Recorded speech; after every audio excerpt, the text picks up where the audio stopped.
I just sent you an invite. Yeah.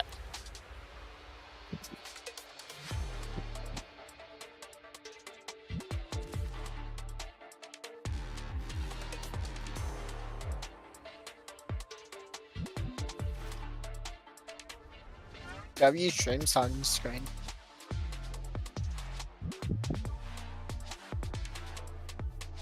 Ah.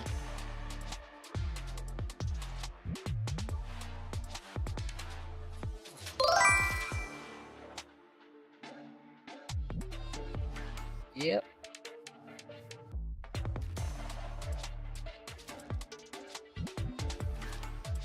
I can hear myself, but not you.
Yep.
Alright, What even stream, happened to what is- talking? Alright, stream, what is up? We are back, we are live doing some Frag Punk with Ragni. Oh, Tarkin tried to get on my lap, I shoot him off and then he fell. Ouch. Yeah, he's okay. That's good. You got a little puppy as your picture. Should be a cat. Tarkin, you okay? Mine's a cat wearing a I hoodie. just want to make sure he's not looking. You okay, baby? Good. Oh yeah, that is a cat. It looked like Doge, to be honest. You okay, baby? Let me see your sights. How you feel? Any pain? Get frags, use abilities, Tell me and something that win. was hot. Please.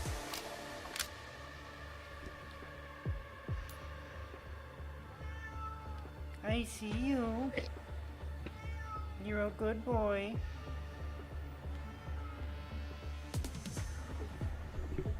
Before we load into a match, no, go to Arsenal. Deng Qian, best dim sum Oh, you're going around. into scrimmage. Yeah. It just Okay. threw me in a game. A warning would have been nice.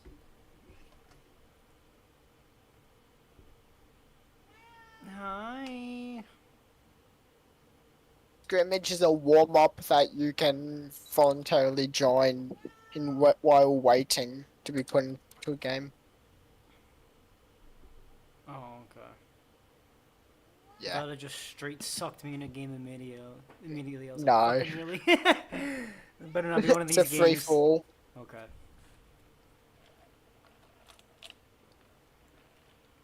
This is That an is a- actual game. That is a dog. You're blind. You see pseudo acid? That's a cat. Yeah. We're looking at a dog. Oh. So your character's a dog. Oh, I thought you said mine was a cat. I was like, what the fuck you smoking? Press on the no healing for enemies. Hold on, it's lagging. Yeah.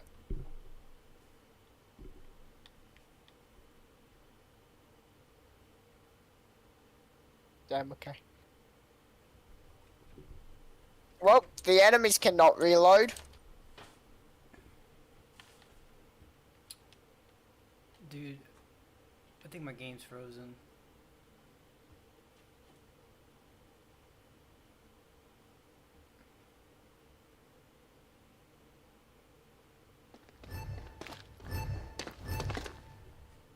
After this match, there you go.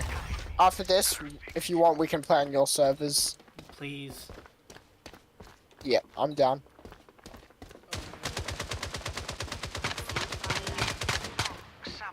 Actually, we'll see how this goes. It's not that laggy. Yeah. We'll see once I get into a gunfight. I'm playing as the character that can go invis, by the way. Did I just kill someone? And I'm laggy as fuck. One you won. Nice. But yeah, this. Oh, yeah. Shard cards, get them while they're hot. Yeah, my ping's going crazy. Yeah, after this we can play on your server.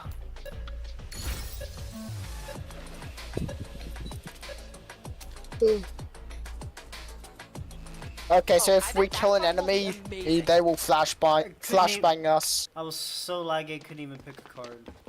Listen, but hey, Oh good, don't worry. people like to fight shirtless. We got the explosive shot, so our bullets explode on impact.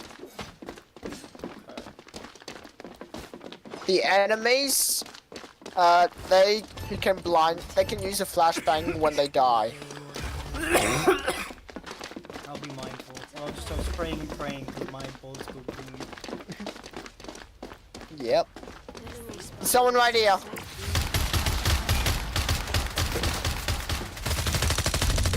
I got fucked. No, I got him for you.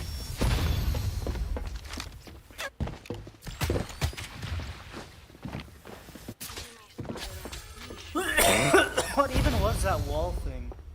Putting the converter here. What the fuck kind of gooner that's your- shit am I looking at? Converter is now. That wall was your character's ability. If the enemies within it, we can see them through walls.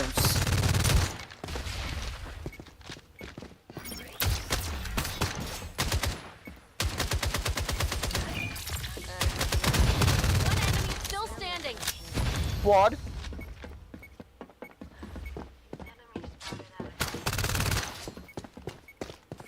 Come here, buddy. You I won. got the ace. I've got an ace. Are you teabagging? Yeah. Your number is higher than their number. Look at this.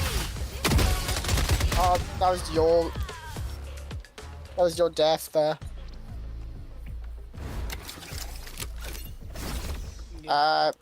Misty B side. Why? I hope On those stealth cards play nice Novus. together.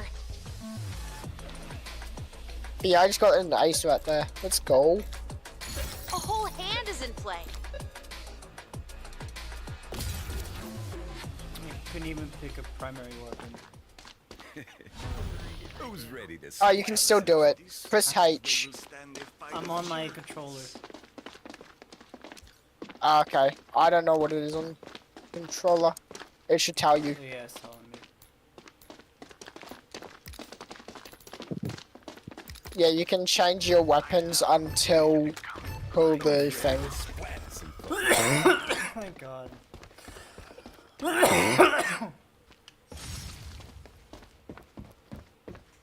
If you die with an assault rifle 2 rounds in a row, you can't use an assault rifle that round, that side anymore. Yeah. Good job at dying. Kill one free. Got a double. Location exposed, bro. We need to back up. Is that quicksand? Shouldn't be any quicksand. Or don't. Triple. It's your It's call, a whirlpool not of mine. sand. Oh no. It just slows you down, blinds you. I just got a quad.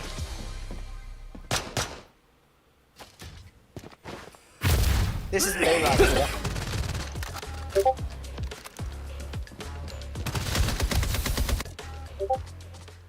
Time to switch sides.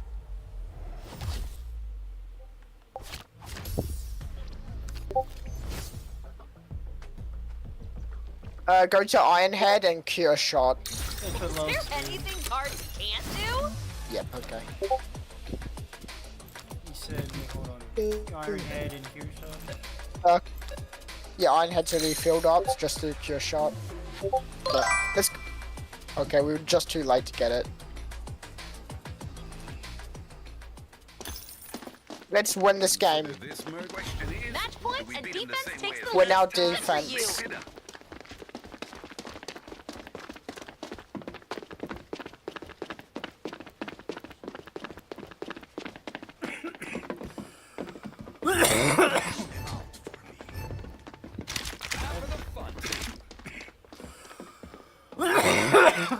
Forgot I have a rocket launcher. Your character. Yeah, your character's got a rocket launcher. That one tap people. The new tube. I can sense. Ragni, let's come to B. I want to try my rocket launcher.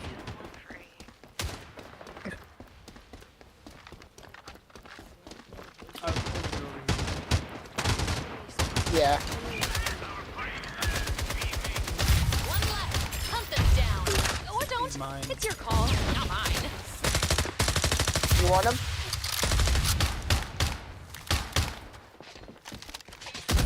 You won. That was the whole round?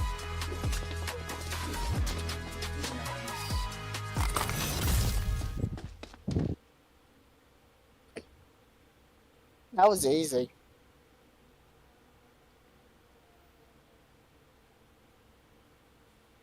Alright, let's get off. I need to get off Australian servers, bro. Yeah. My internet cannot handle this. All good. When we go back to the lobby, yeah, I'll promote you.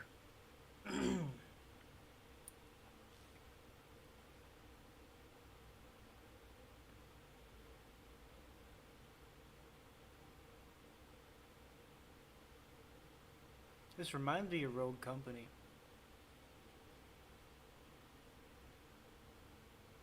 Yeah, this reminds me more of Valorant. And that's the match. That will be.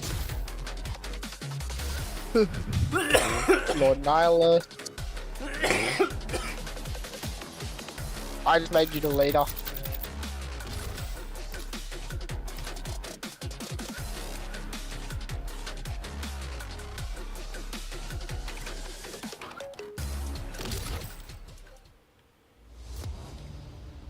No, I don't want to check anything else. I want to play the fucking game. Thank you.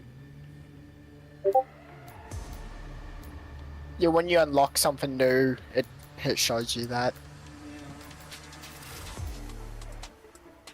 But it's annoying how every game wants you to like click through every single fucking menu before you actually play the game. It's annoying. Yeah. Let's see. Standard. You want me to click? Yep. Standard? Thank you.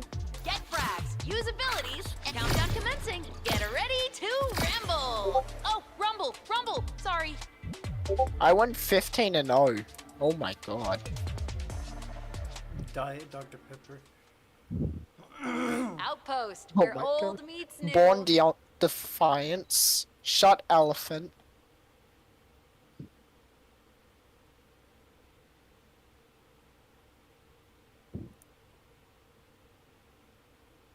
Okay.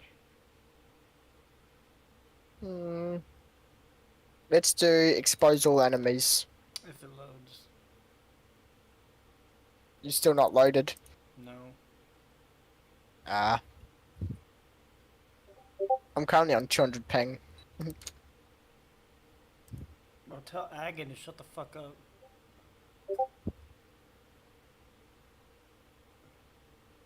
I just posted a screenshot of the scoreboard, which showing that I went 15 and 0.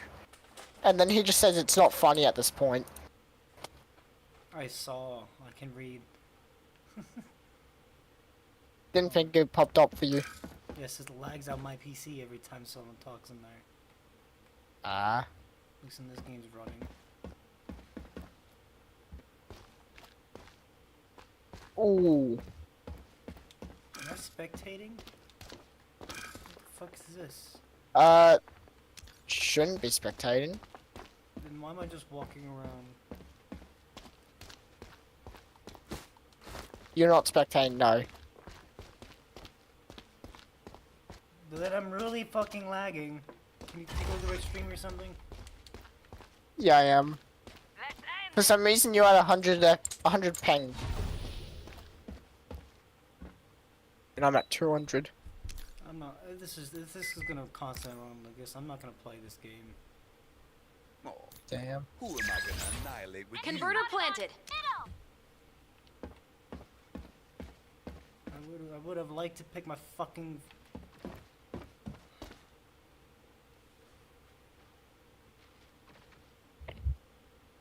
Enemy spotted on site A. Your team's pretty small now, huh?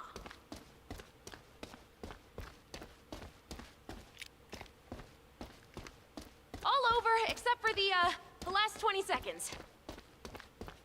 15 seconds left. Wow. She's gonna Time's blow. nearly up. Not for me, I hope.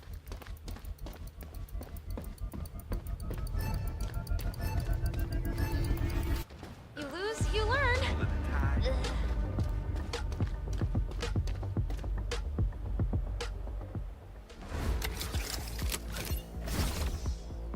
Good try, Nihilus. Dude, I'm not doing this. My ping's still at almost 200. Oh, I bet that card will be Yeah. amazing. I don't know. You shall reunite with this card next round. I get it. Rockets are OP. You want in? Okay, the enemies has an extremely powerful card. And it's making me worried.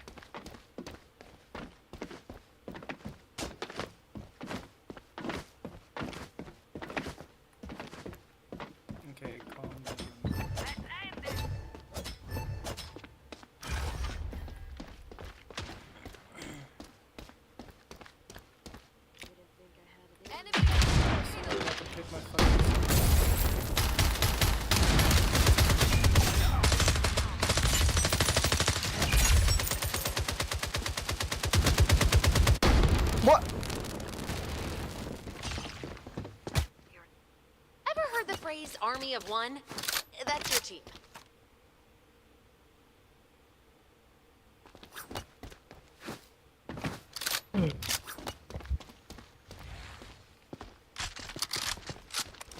Enemy.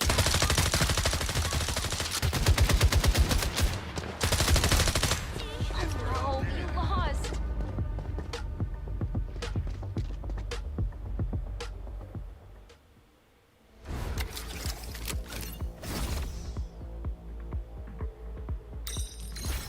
Neat effect, huh? Two cards are better than one. I mean, obviously. Yeah, I'm done. I can't play this shit. Yeah. Were you trying to get an assault rifle? It wouldn't even fucking load to get it in the main menu. Oh. I have no idea what's going on with your internet. No, it's not the internet. It's how fucking demanding this game is for no fucking reason. Yeah.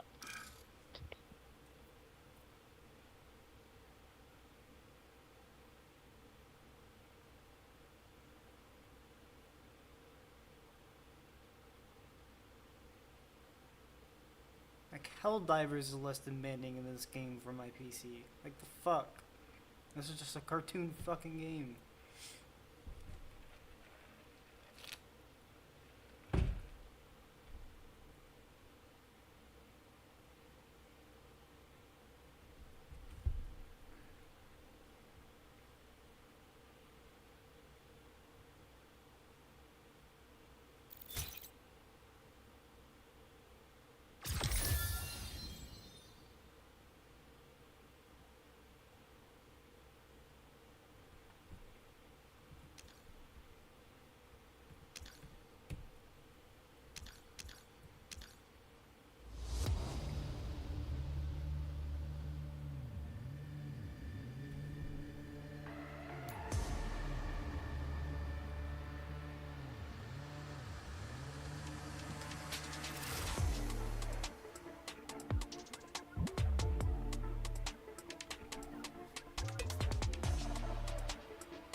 Fuck that. I'm sorry, Agni, I tried. Good, don't worry. I can completely understand. I saw what your stream was like. I don't know why it was doing that. Well, because my PC can barely handle it. Yeah, probably. It's, It is just a it's- laptop. Well, this laptop runs Helldivers just fine. It's just that fucking game. Damn.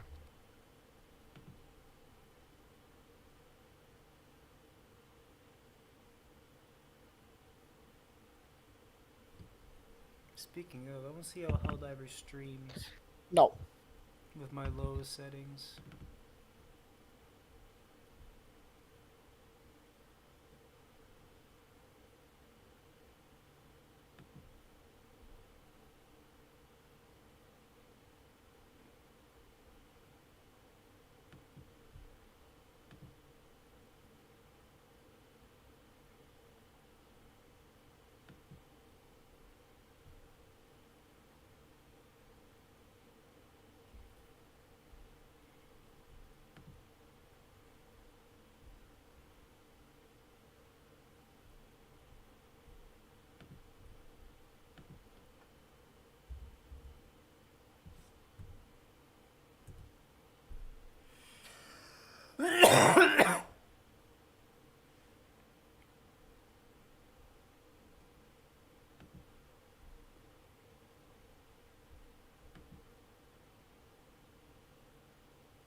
There we go, it's loading.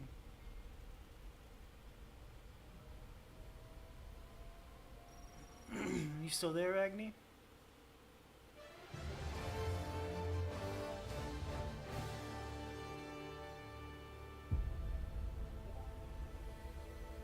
Super Earth, our home. Prosperity. Liberty. Hi there. Democracy. Our way of life. Oh, hello. But freedom doesn't come free.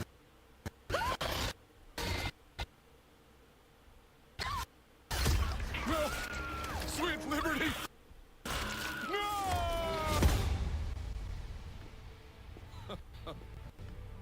Look familiar? Scenes like these are happening all over the galaxy right now. You could be next. That is, unless you make the most important decision of your life. Prove to yourself that you have the strength and the courage to be free. Join the Helldivers. Become part of an elite peacekeeping force. See exotic new life forms. And spread managed democracy throughout the galaxy.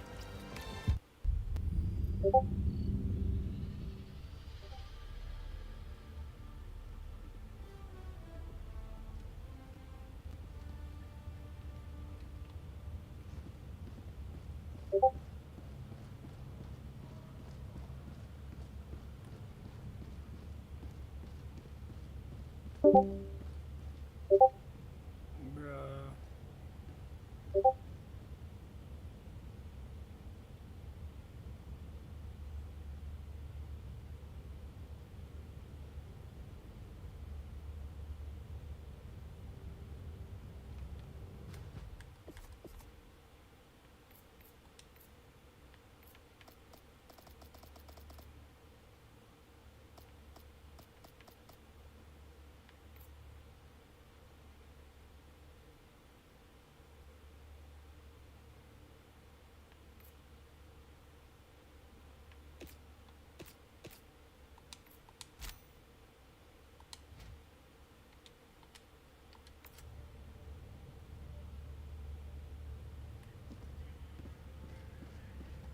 Freedom be with you, Helldiver.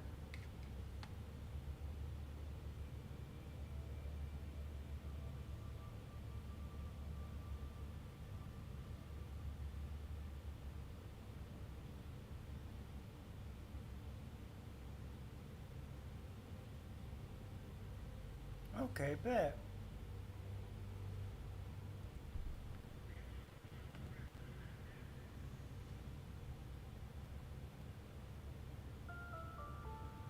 There is no one way to It would be nice if Discord could work. Super Earth, but there is one best way. Become a Helldiver. Become a hero. Become a legend.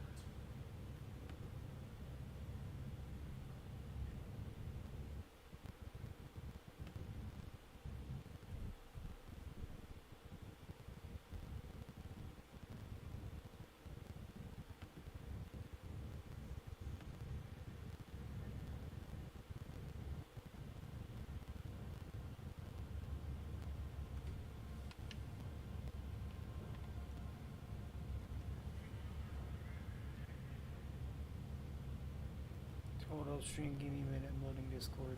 Visual scan of deck. Complete.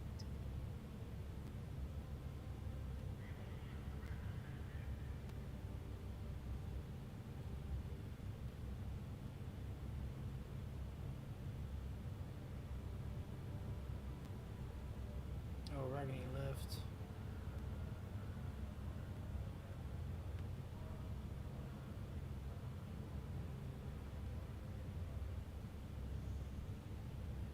I'll just close Discord.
fucking lagging, please. Thank you.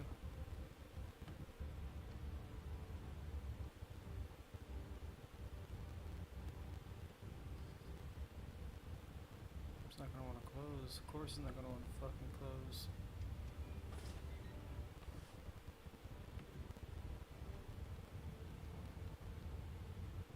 Helldivers to Hellpods. Repeat, Helldivers to Hellpods.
Launch the machine.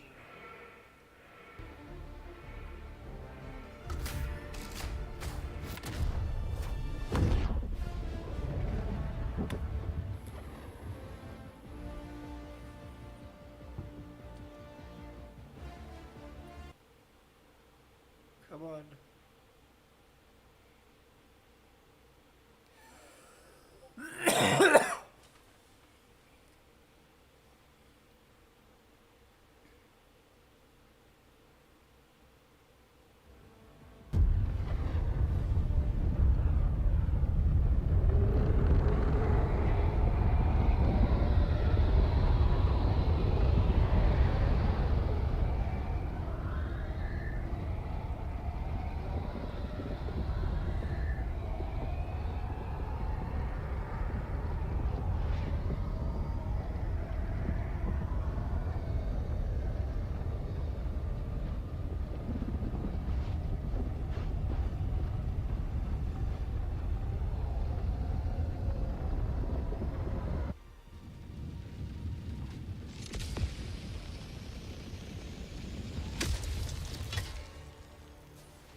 Let our enemies choke upon their territorial ambition.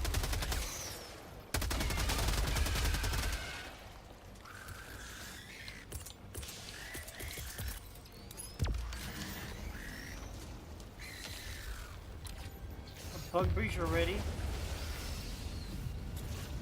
Main objective nearby.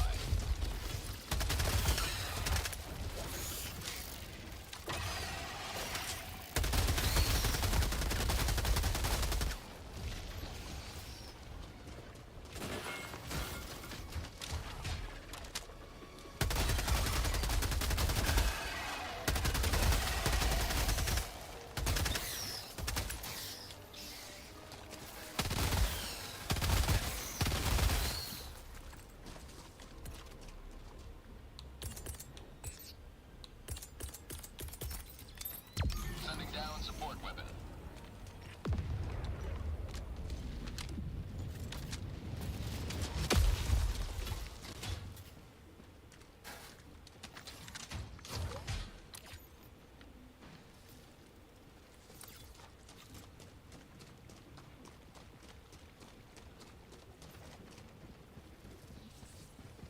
Objective critical stratagem available.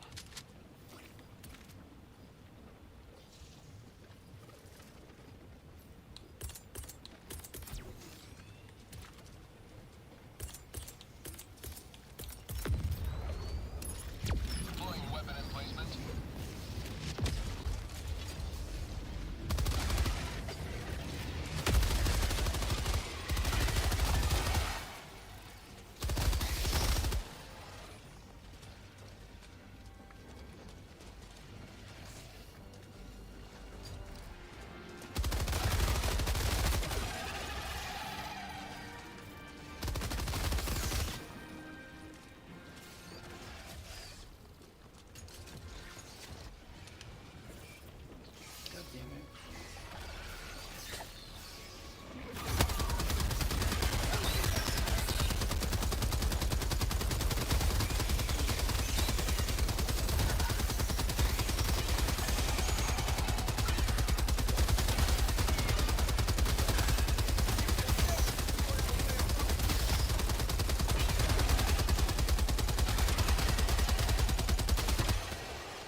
Faster, faster, faster.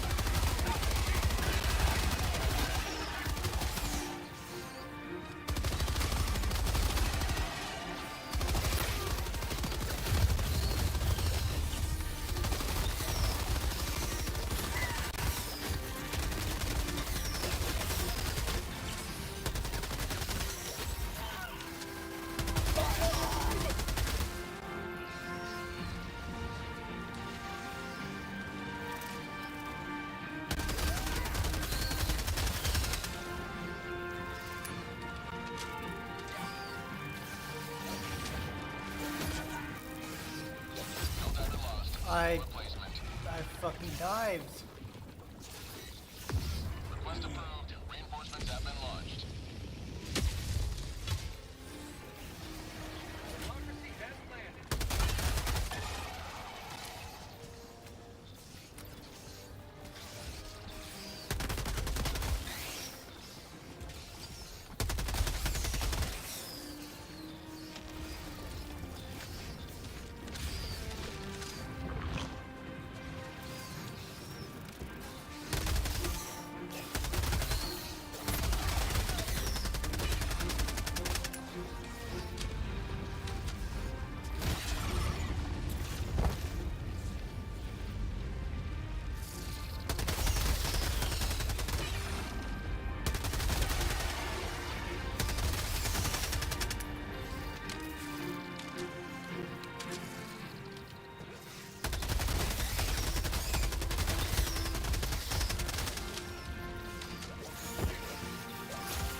I fucking stim, dude. This game doesn't know how to fucking stim. Have been launched. Up on the D-pad and you stim.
you calling down all this useless shit? This is tier 2. Pelican 1 landing sequence initiated. Watch where you're standing.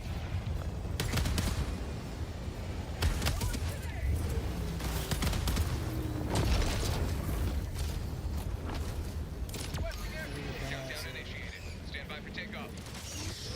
Reinforcement budget depleted.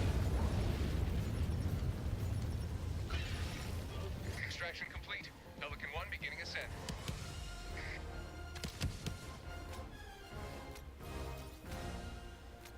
Democracy prevails once more.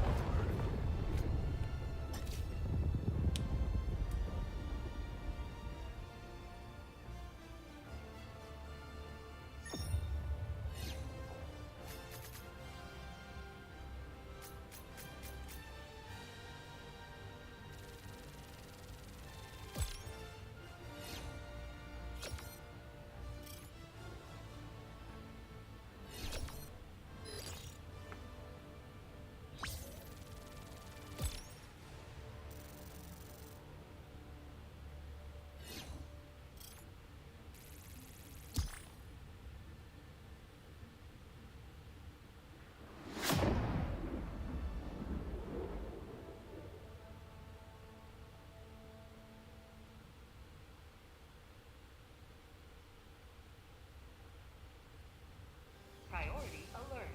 The Eldar system.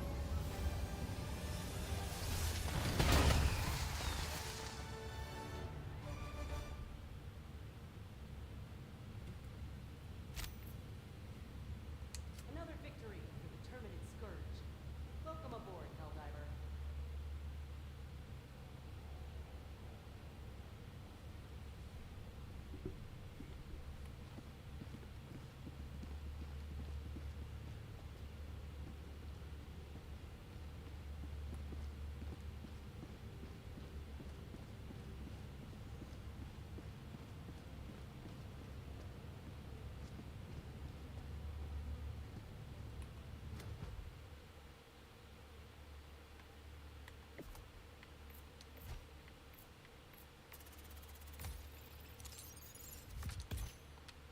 Has left squadron. The celebration of Liberty Day is imminent.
Every mission brings us one step closer to the full democratization of the known universe.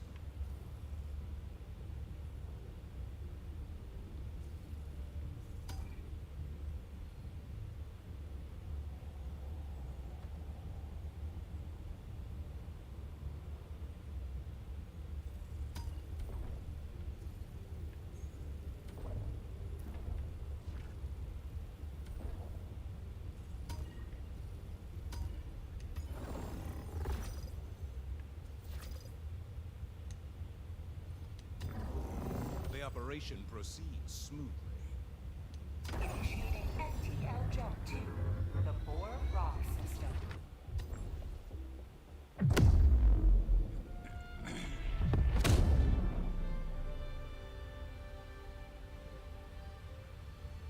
FTL jump successful. Mission coordinates locked. Hellpod prime.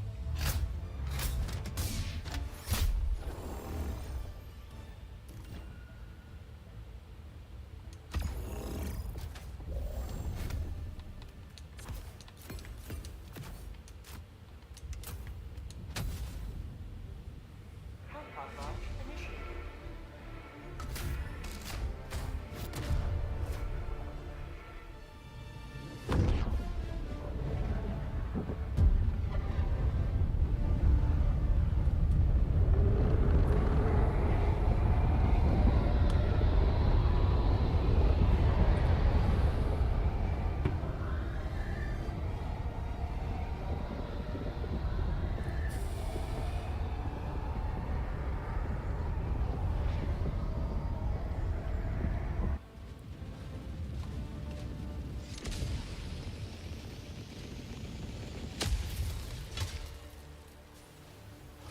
Go now, and should you fall, remember this. Every day is a good day to die for democracy. What's up, Valdez Rock? How you doing? Setting down support weapon.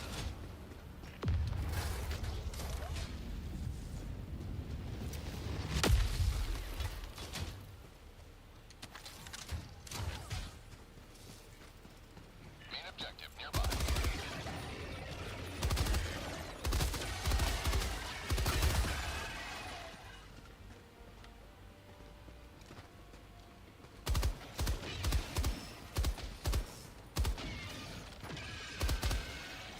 Objective critical stratagem available.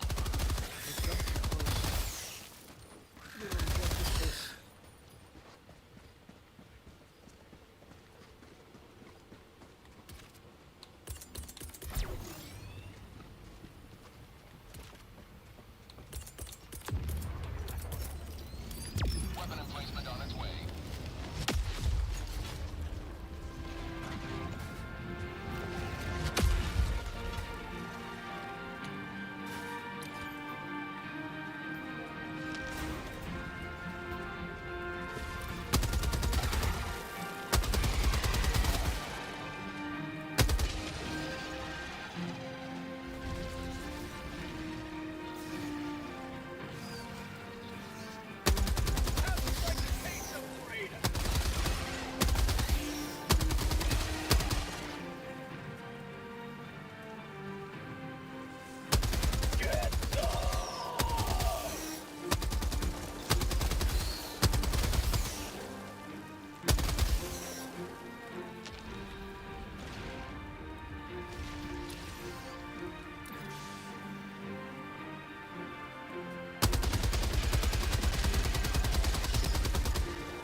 Oh fuck.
have to pump it up. This is two little enemies.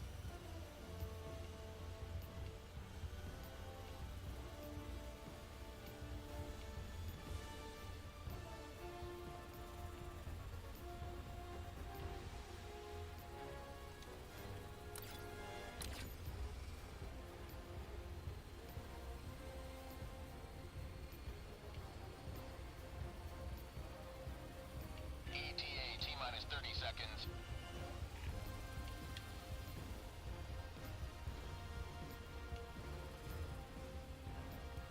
ETA T-minus 20 seconds.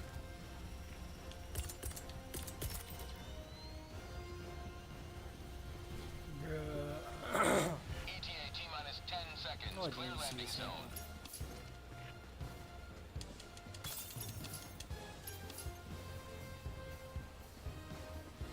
Pelican 1 approaching pickup. This is Pelican 1, preparing for touchdown.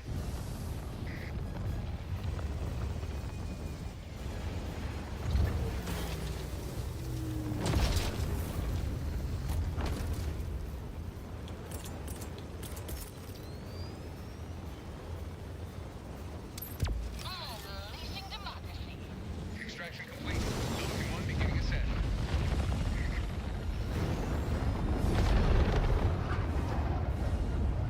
Liberty has seen you through.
Welcome aboard, Helldiver. I look forward to serving.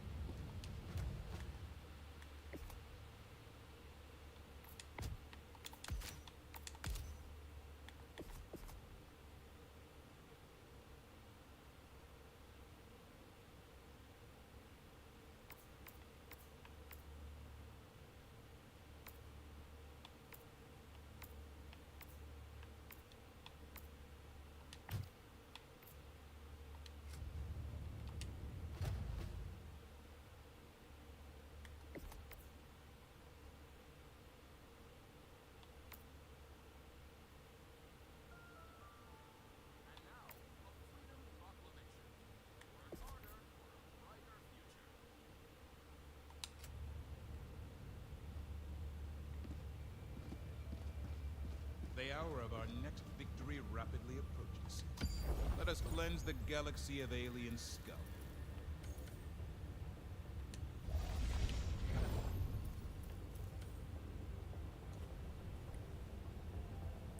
What are my computer specs? Honestly, I don't know. This is an ACR natural fly. I'm still pretty new to PCs.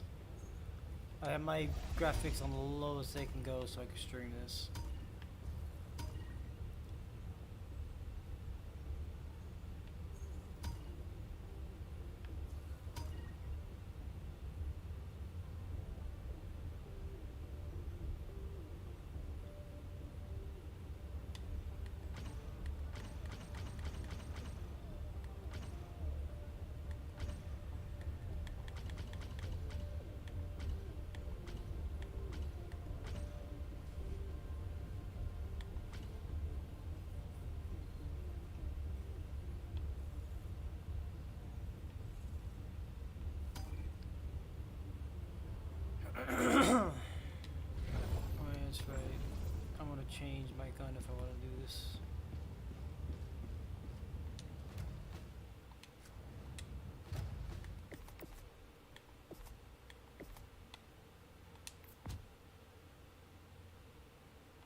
Yeah, I don't have that command.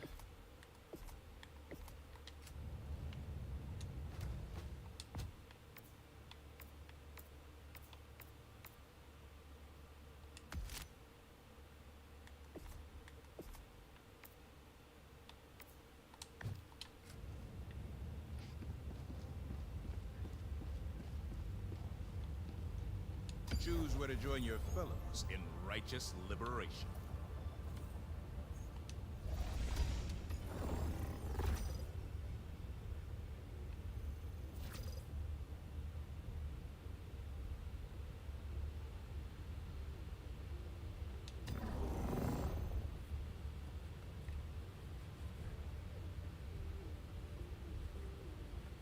Okay, bad. Initiating MTL jump to the Aspharoth system. Let's do some Illuminate. FTL jump successful. Mission coordinates locked. Hellpods primed. Hellpot's primed.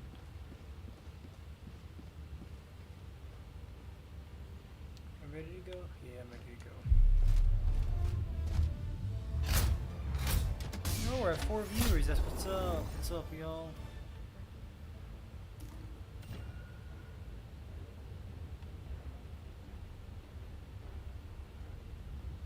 Let's go.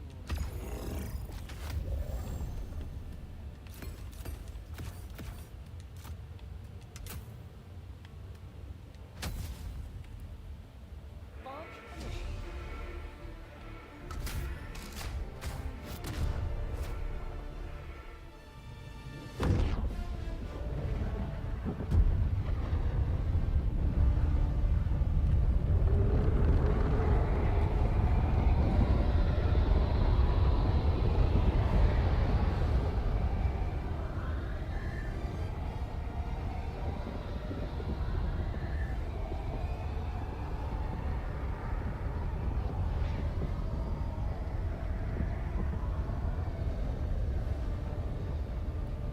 What's up, Jay Scrubby? You got a mic?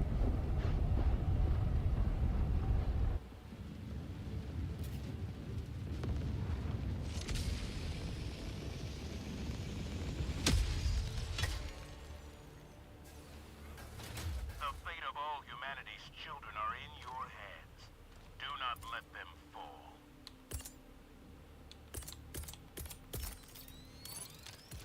Deploying sport weapon.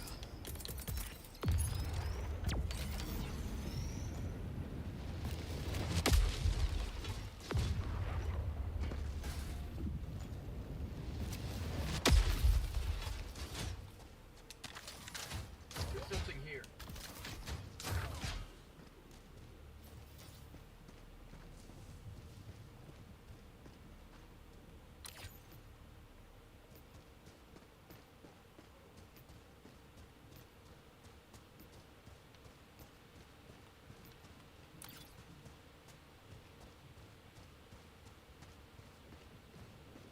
Okay, I need to figure out how to approach this. Okay, flag right there. One right there. Okay.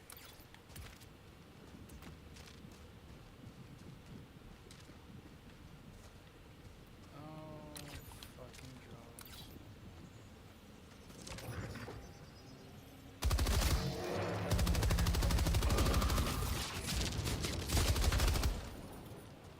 Fuck. That ain't good. Oh, they know I'm here now.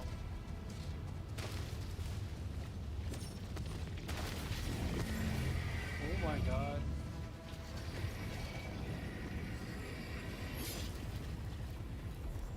Found something! Squid outpost!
destroy our way of life!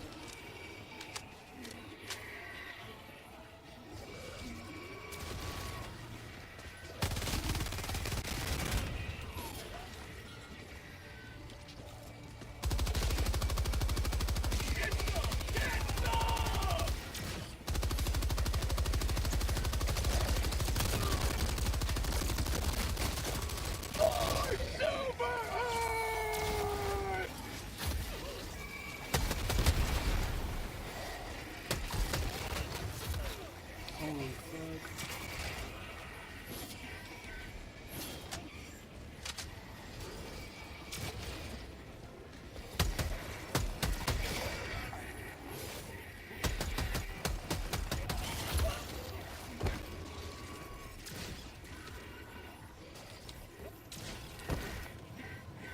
Mag's empty!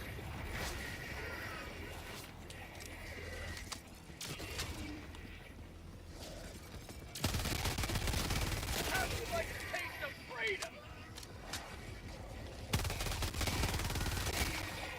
Last reload!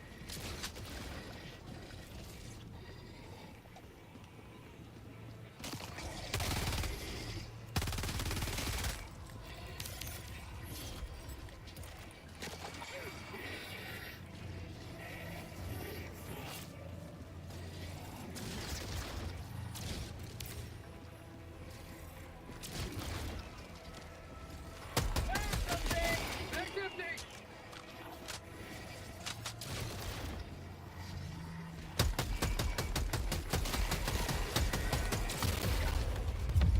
I'm bleeding out!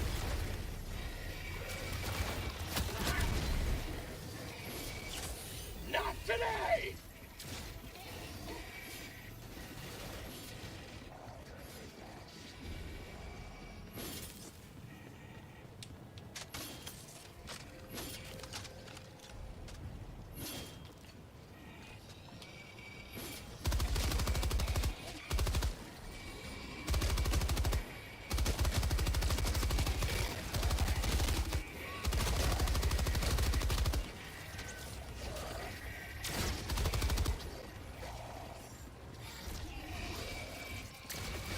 Holy fuck.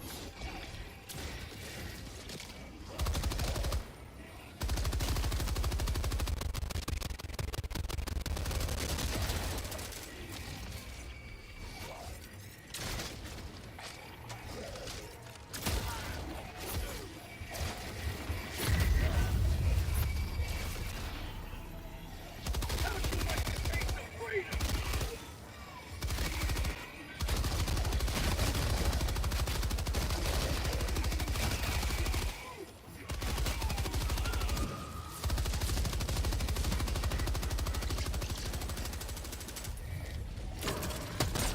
Mag's empty!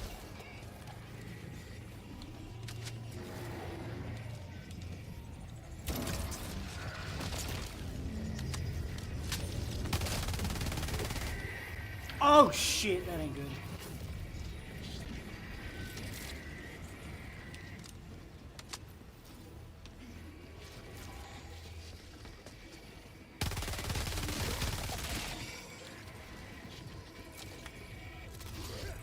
Found something!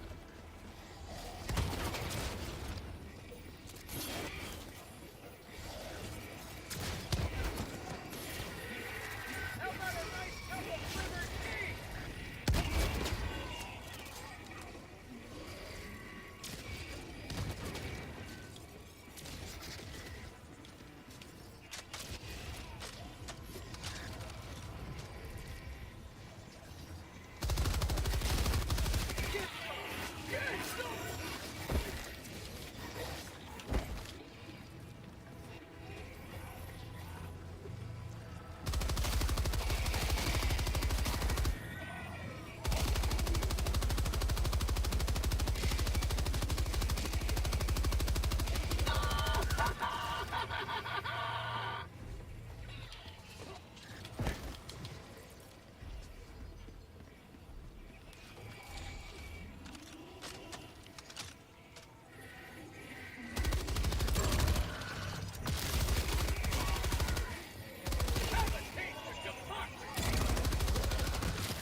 never sleeps!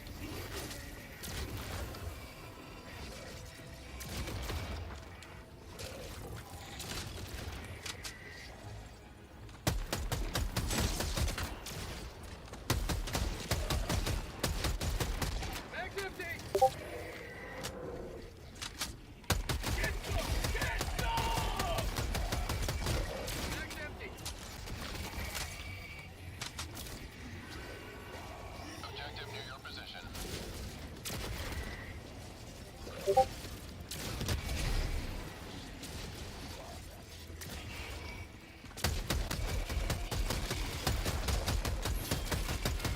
Mag's empty!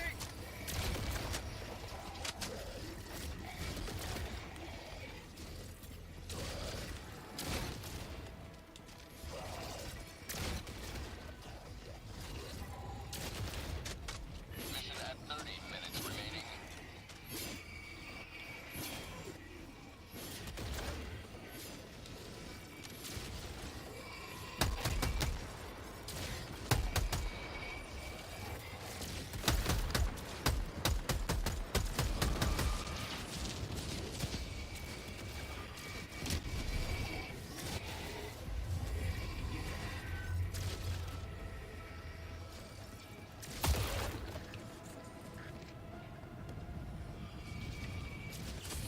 Feels good.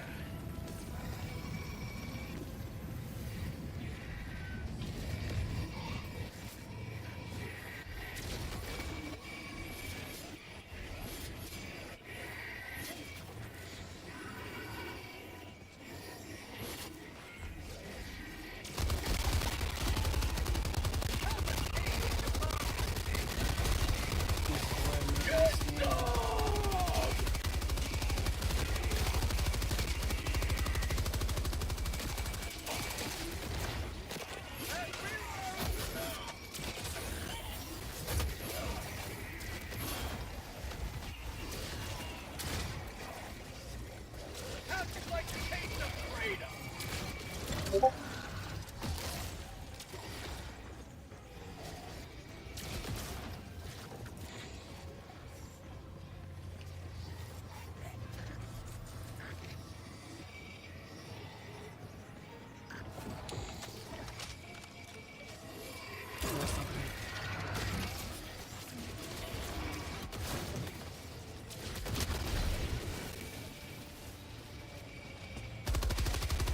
Oh yes, finally. That's what I was talking about.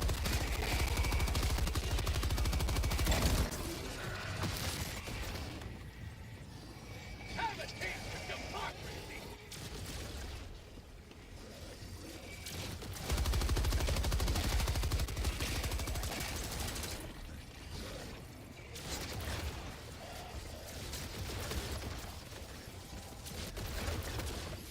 Objective critical stratagem available. Objective critical stratagem no longer available.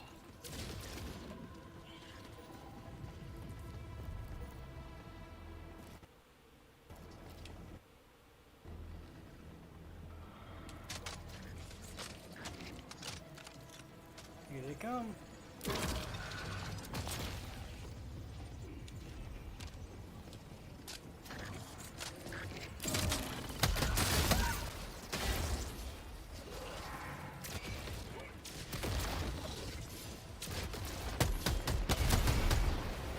Mag's empty!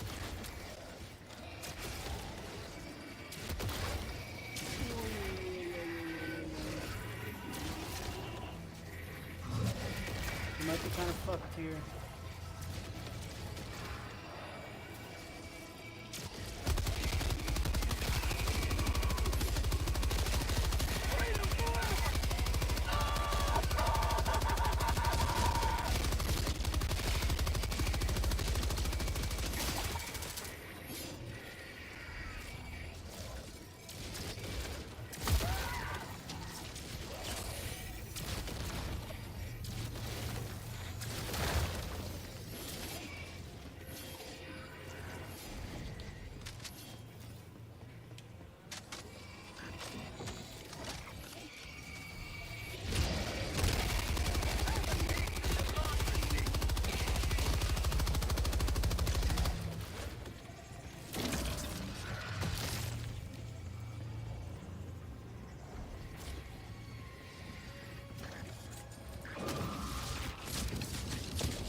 stratagem available.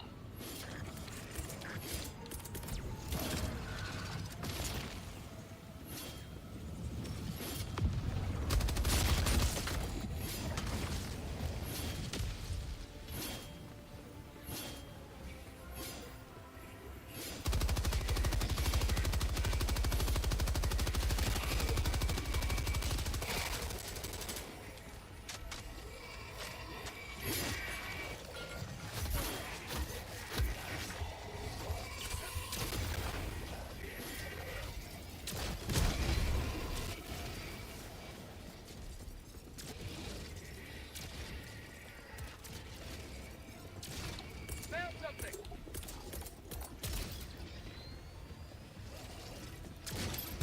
Deploying sentry.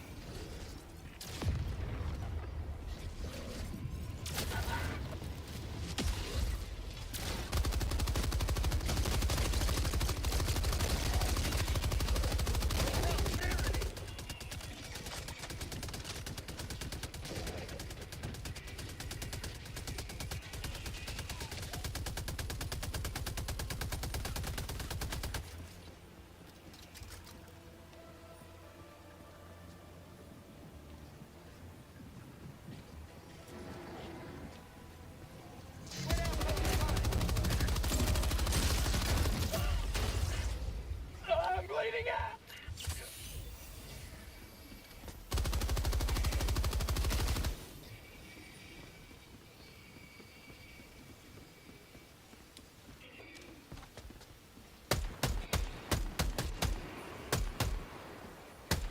Mag's empty!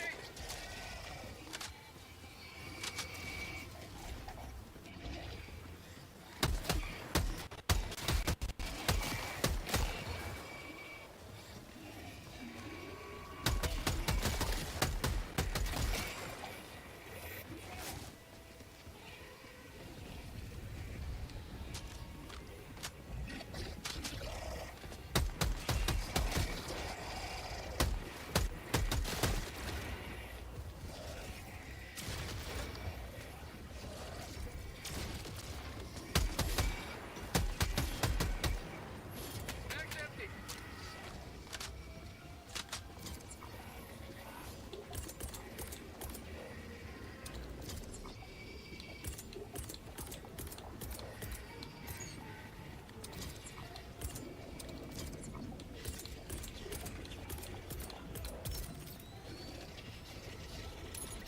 Deploying sentry.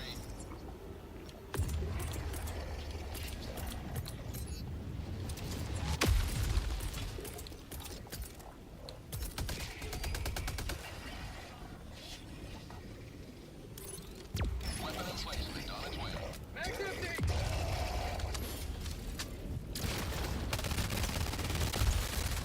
Found something!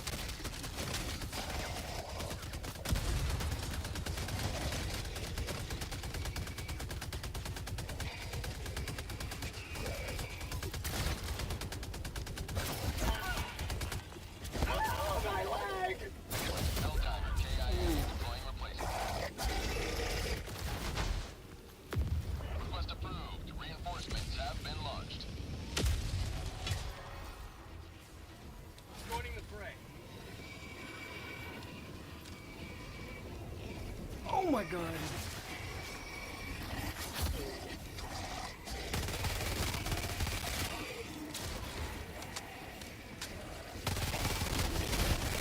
Freedom forever!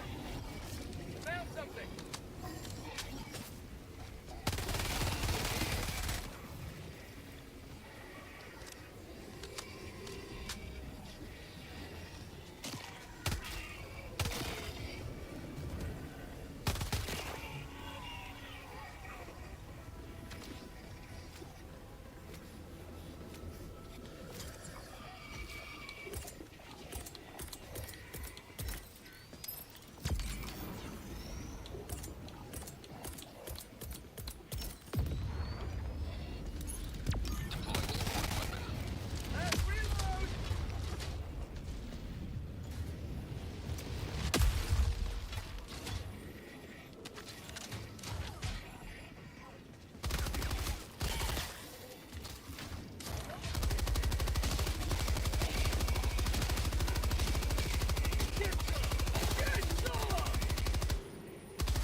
Mothy. How you doing?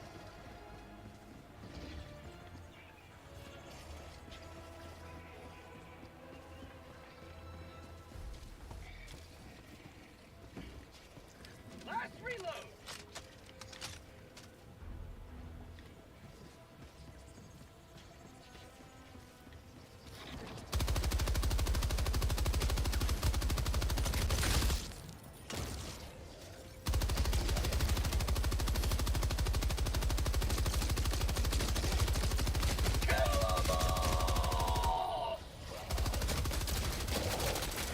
Out of ammo!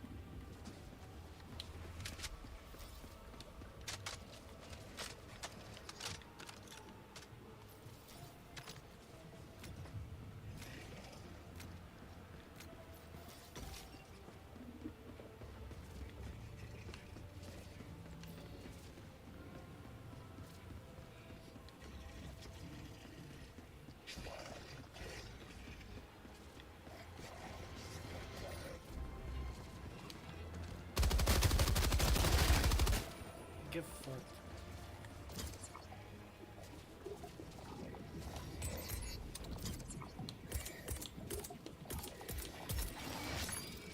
Deploying sentry.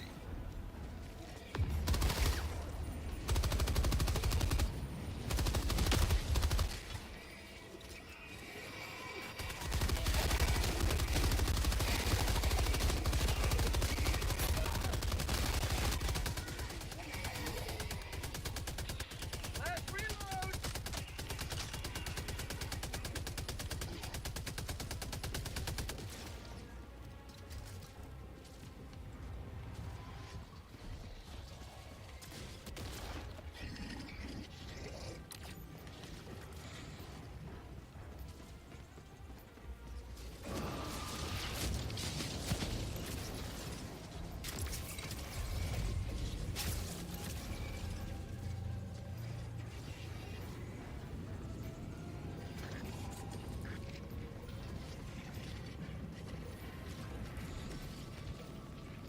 Hi, Mothy.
Deploying sentry.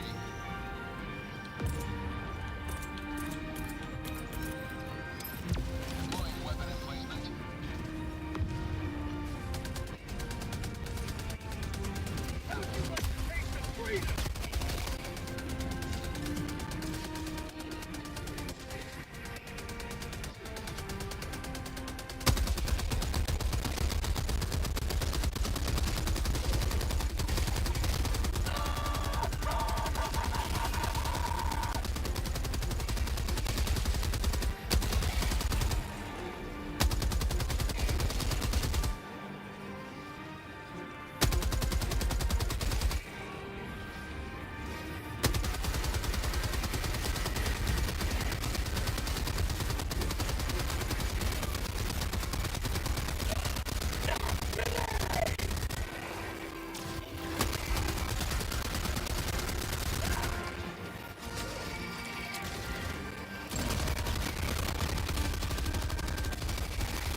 Will die by his friends.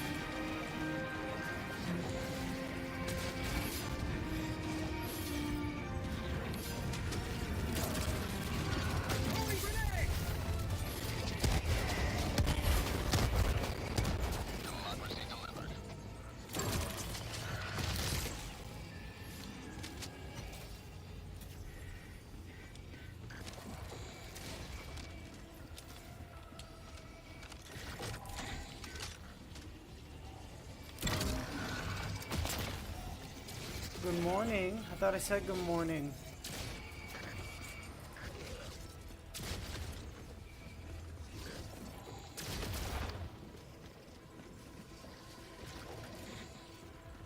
I'm not talking to you, COVID warrior. I'm streaming.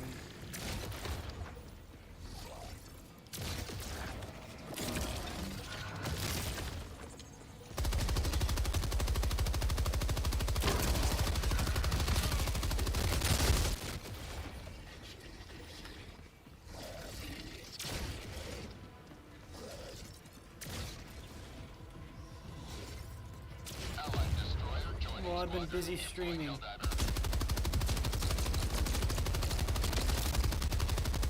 really looked at my phone. I've been that long on the stream.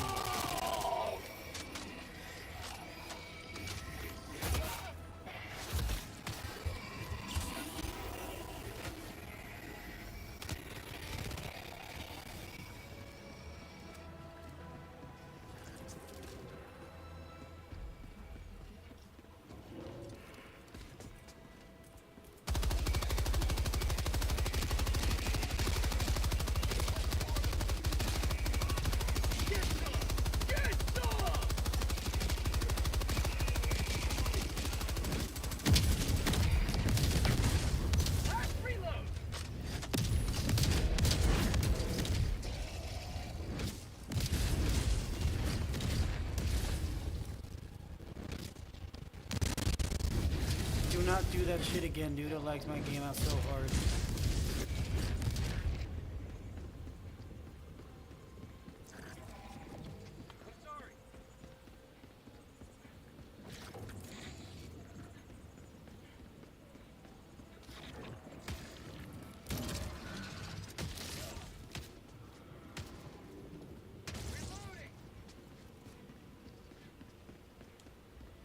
Found something! Mission at 10 minutes remaining.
Other people. This is a public game. Request approved. Deploying reinforcements. Thank you for calling me in. Democracy has landed. Calling down a control point.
up, Quinn?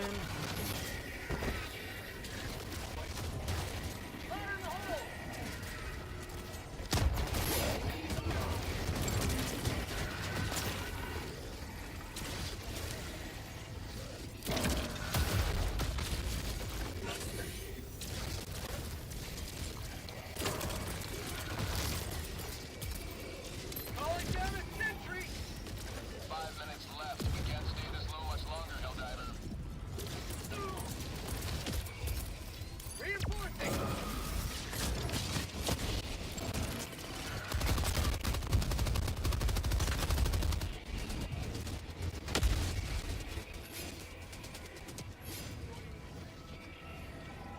Quit! Taste of democracy!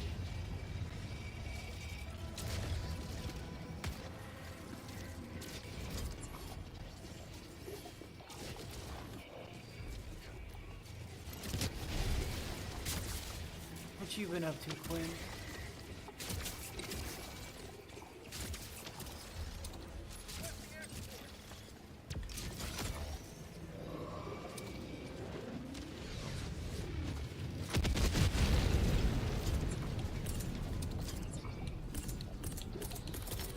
Calling in reinforcements!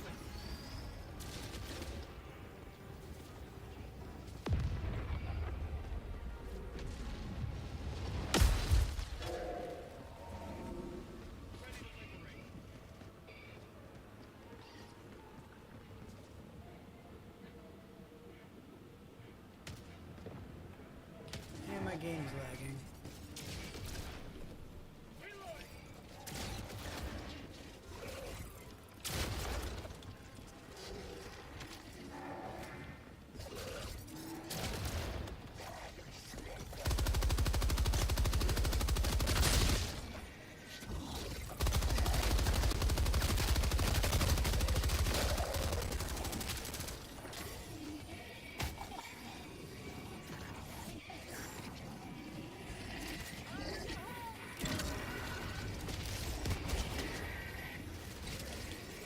Cover me.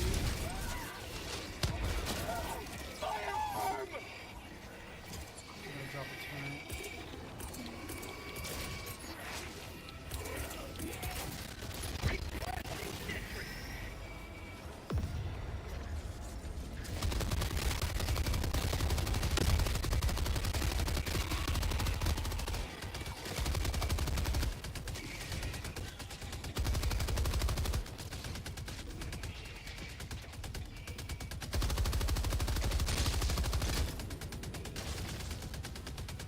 Last reload!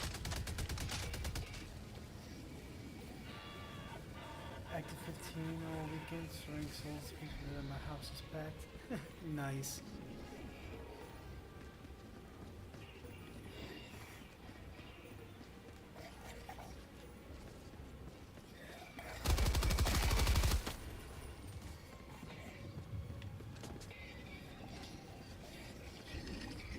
That's called democracy!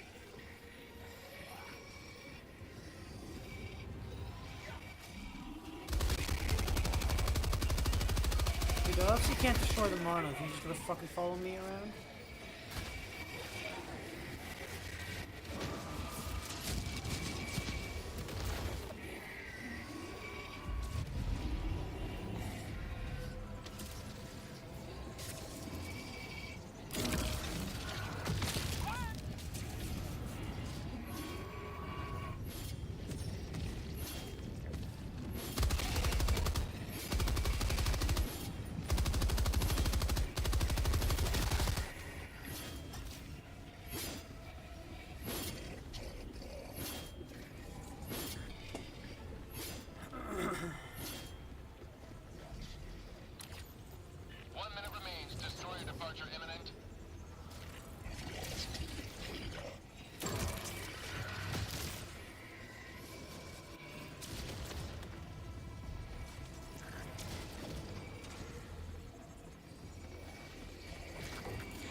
I'm gonna go back to bugs after this.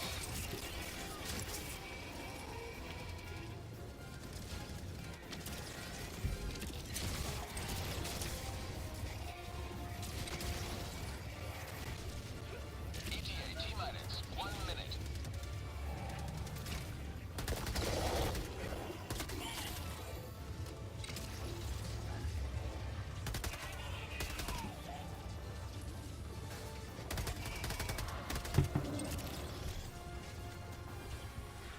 Good luck getting him ready for school. It's been a week.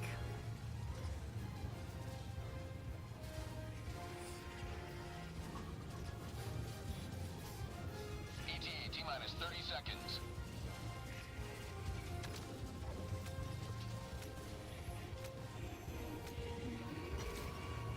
ETA T-minus 20 seconds. Tagging map. Down. Bar.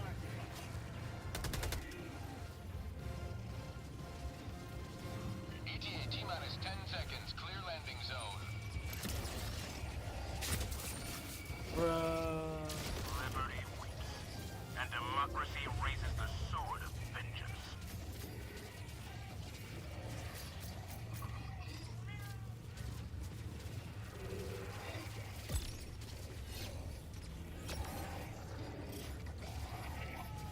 Helldiver's not at extraction site.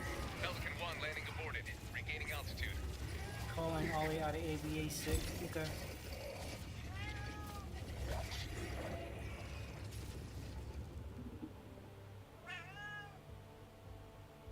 Hi, Tarkin. Hi. Come here. Come here. Hi. He's a good boy. Well, he's right here. I don't have to redeem it. Always good to have another. I know.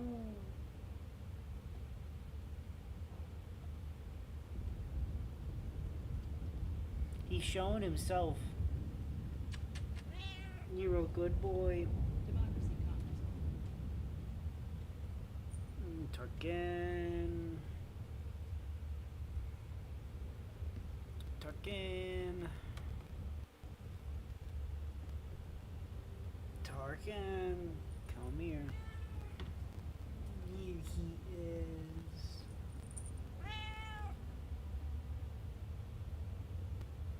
Me good boy.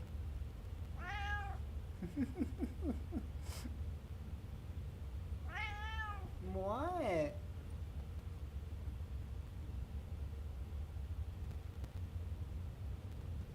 Yo, good boy. Say hi.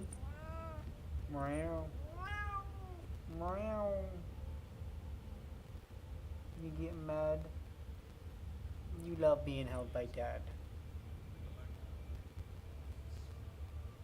Hi. Should I give him a kiss? Should I give him a kiss when he's mad? Oh, he's gone. What? What's the matter, kitty? No need to worry. Alright, y'all cool with some bugs? Has your best interests at heart.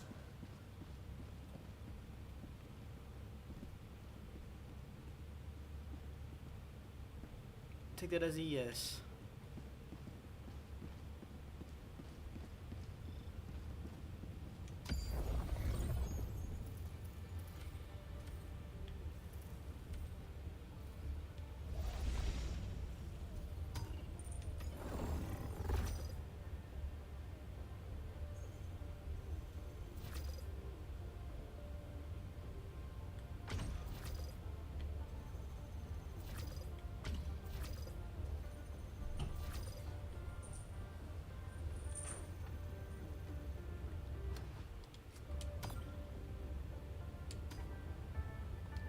Every sector in the galaxy must be purged of the alien menace.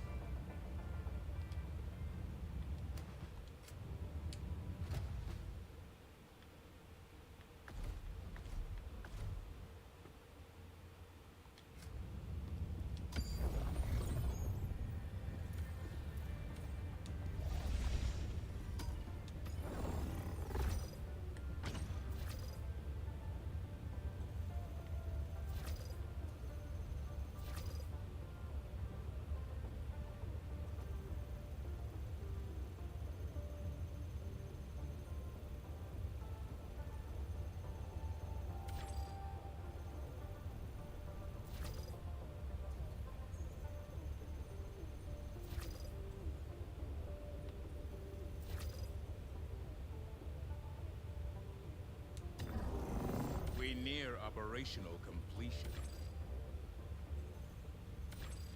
Initiating FTL jump to the Bohr rock system. Oh fuck, I forgot to change my gun. Oh, doesn't matter, we're good. Oh, you're gonna be lurking? Mission coordinates locked. Hellpods primed. The automatons.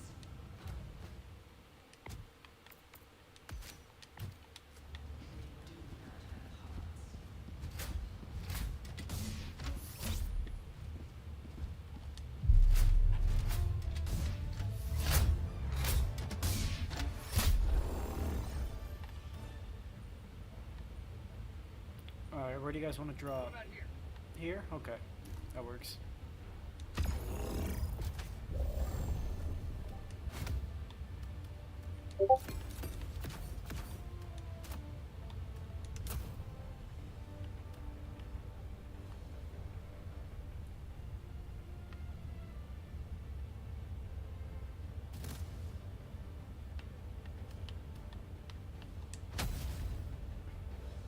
Launch initiated.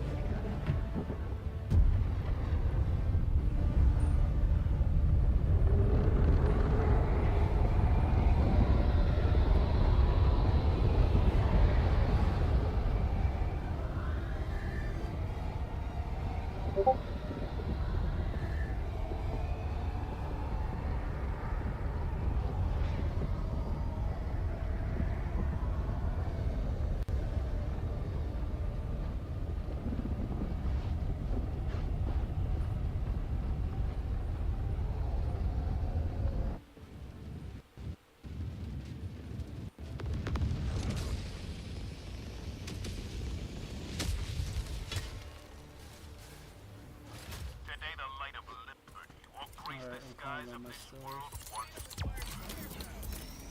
Requesting tac pack.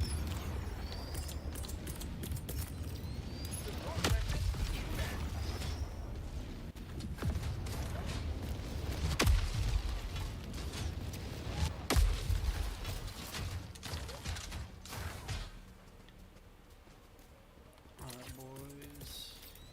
Let's go to this icy moon.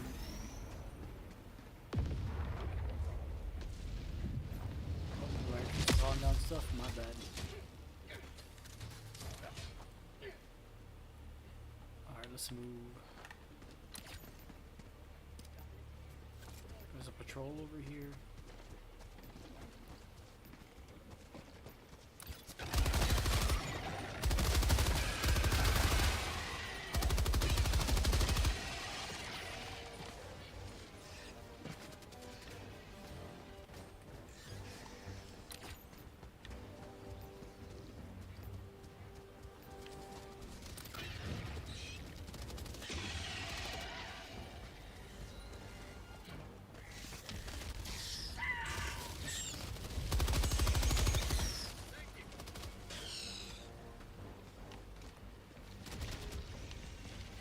Hard tunnel breach.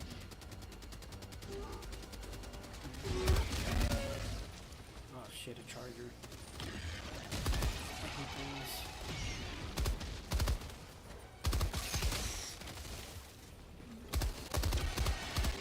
Here goes another charger. Down. Objective critical stratagem available. Who's calling in a hell bomb? Alright, time to go. Let's go, go, go, go, go.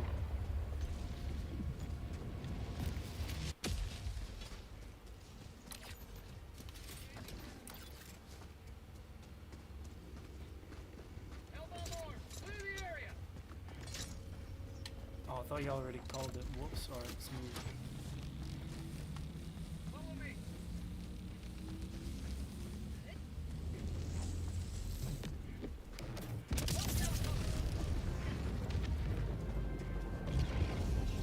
Democracy delivered.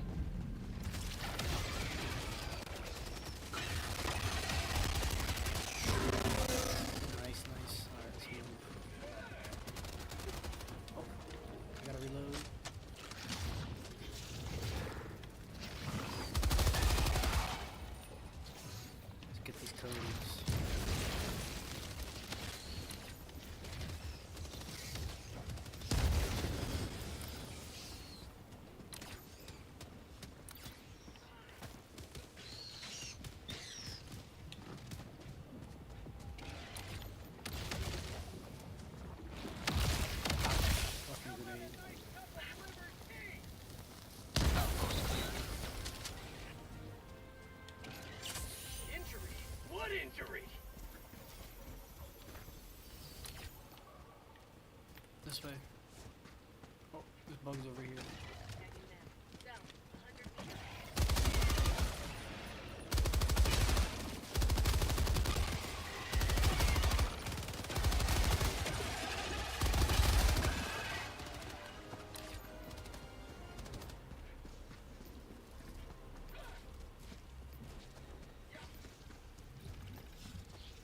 Sub-objective in your vicinity.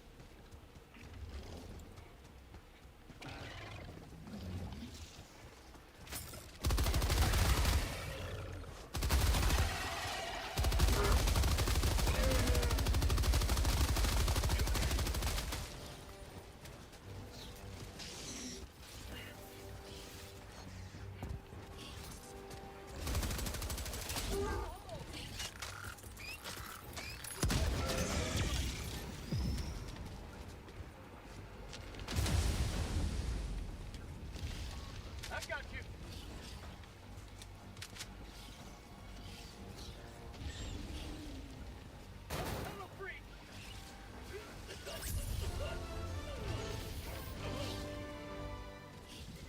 Mission is progressing.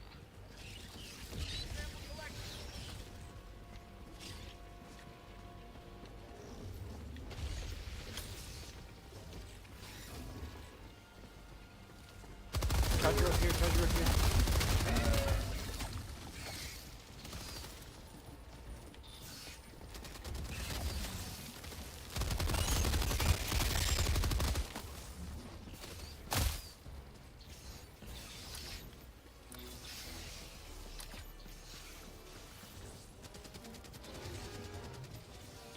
C2, we're moving.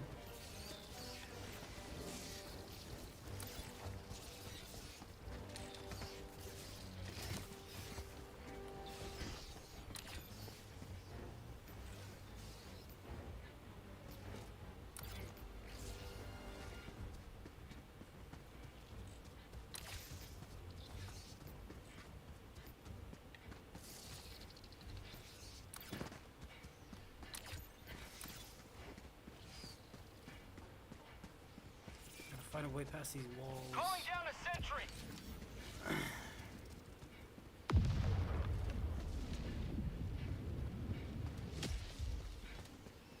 Here's a brick in the wall.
Nice.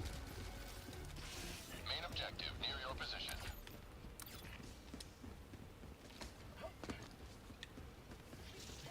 Found something. Here's a terminal. Have a taste of democracy. What's up here?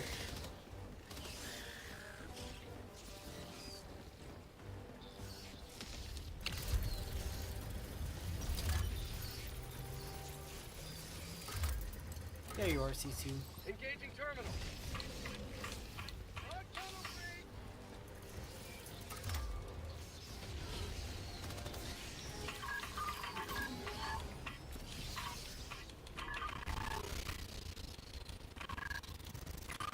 Now's not the time to lag game. I got one.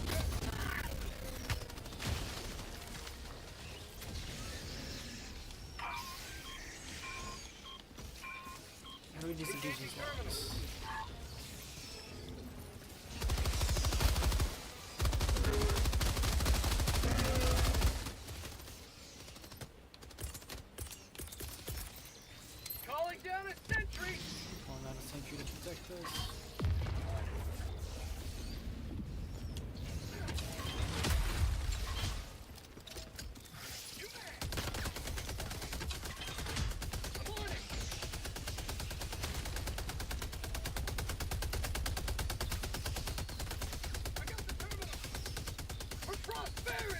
Got it, bet. One life for Super Earth!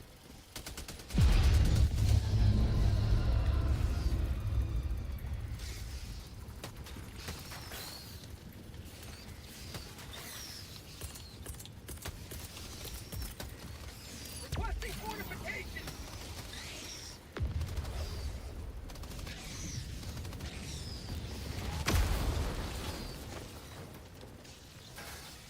Reloading!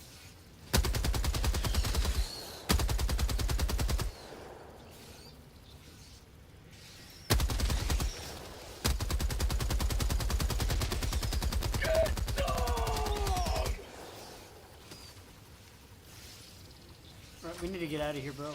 It's gonna blow. Mission at 30 minutes remaining.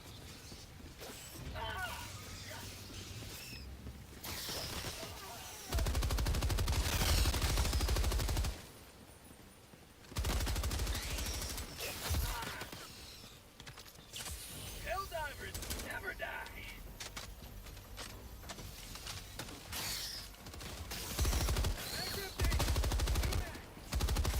You gotta launch it? I think we still have to launch it. Fuck, my bad.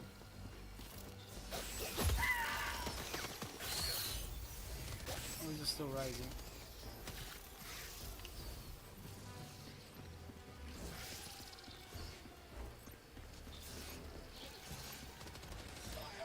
I got the terminal.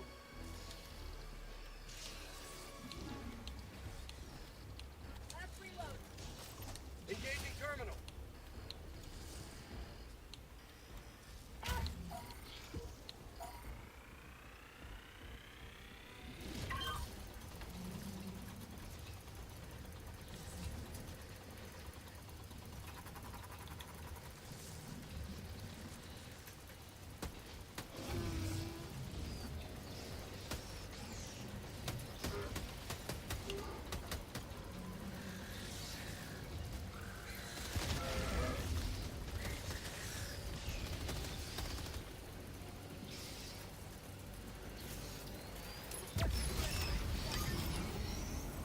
I got the terminal.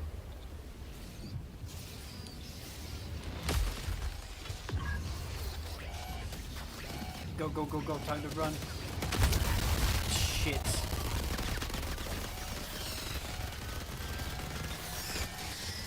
How do you get out of here? Another triumph from managed democracy. May liberty guide your safe extraction.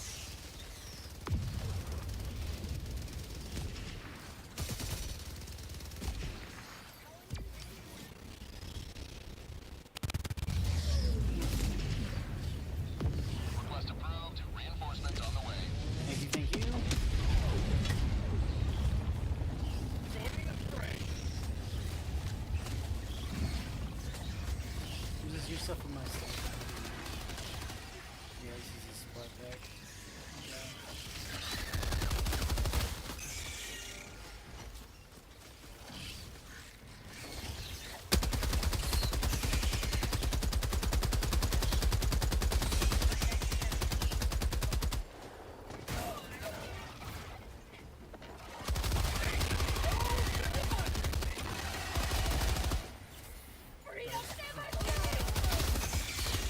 Let's go strike the fuck out of here. Alright, I'm calling you in. Reinforcing. I need to call on another supply pack real quick. Requesting tag pack.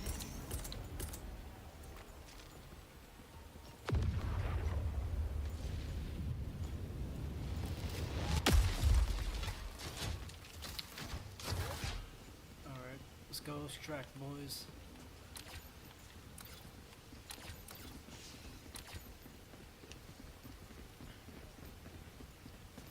Chargers.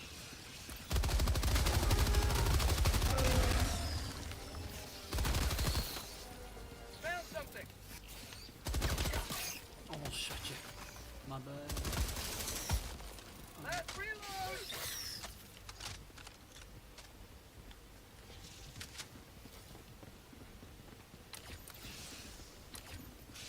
You may proceed to extraction when ready. Let's just book it. C2, we're booking it.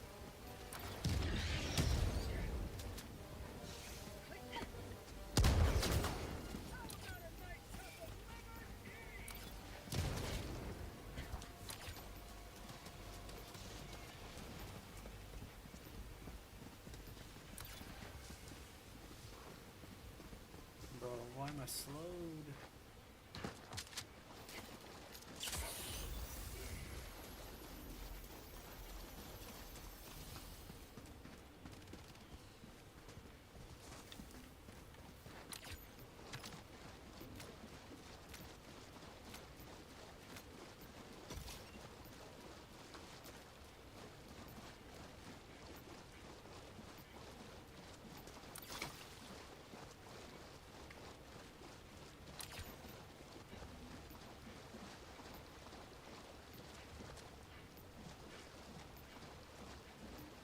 Tagging location. Cancel that. Tagging location. Found something! Hold position. Never mind.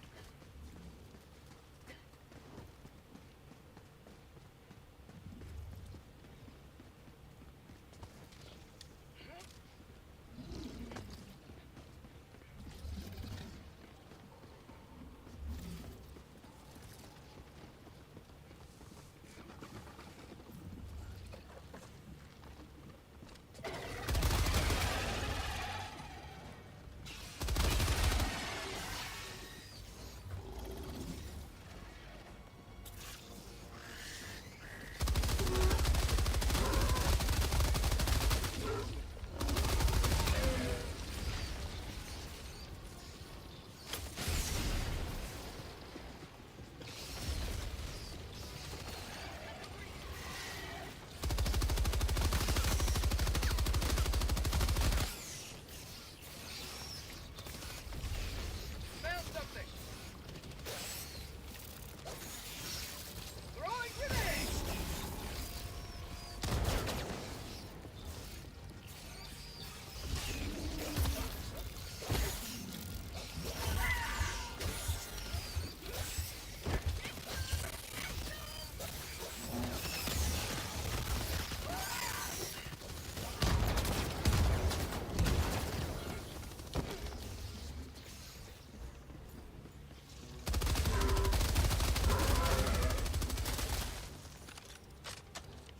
Reinforcing. Calling an extraction! Roger. Pelican 1 will re-attempt pickup at extraction zone. Requesting sentry!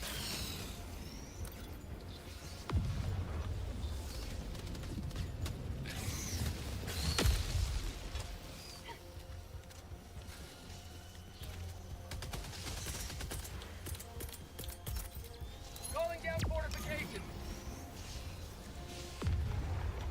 ETA T-minus 1 minute, 30 seconds.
Extraction complete.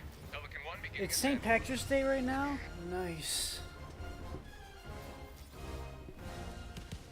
You have maintained our way of life.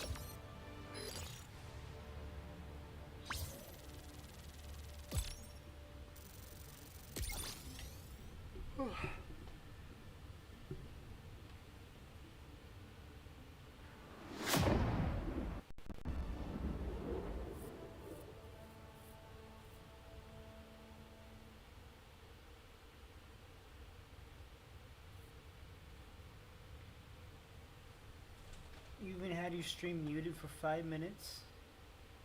What do you mean?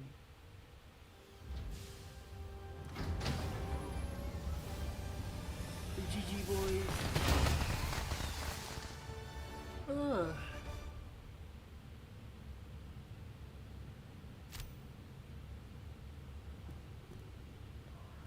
Oh, you turned off your phone?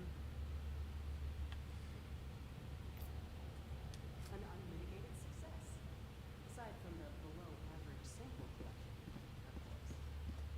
of course.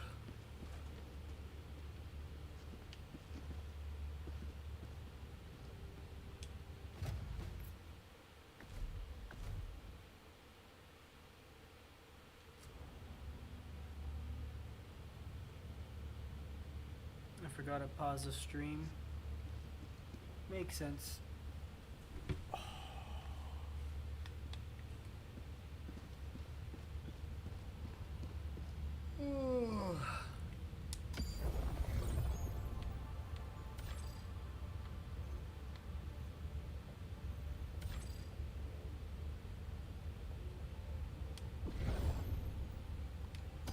Choose where to join your fellows in righteous liberation.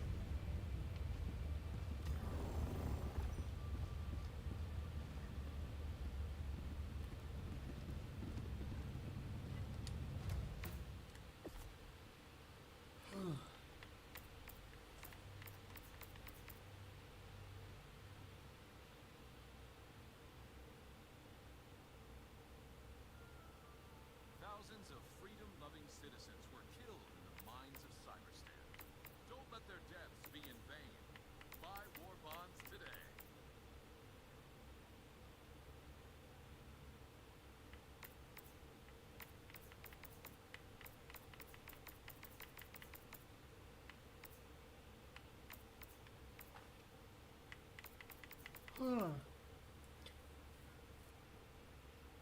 Eileen tried pitching you, then she saw your hair and couldn't. What's that supposed to mean?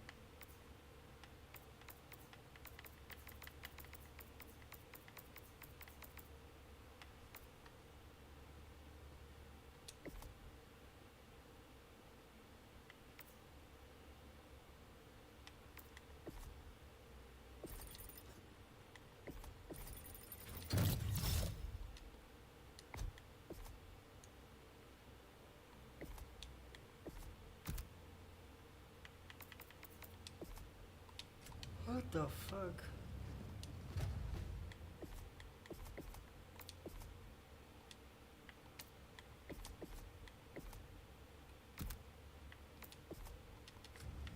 Whatever.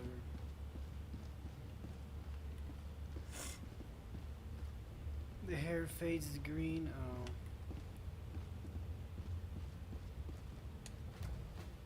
Why the fuck is it not letting me pick any strategy?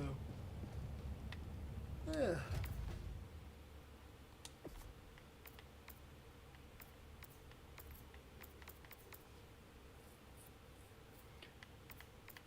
No one's giving you a hug, bro. That's gay.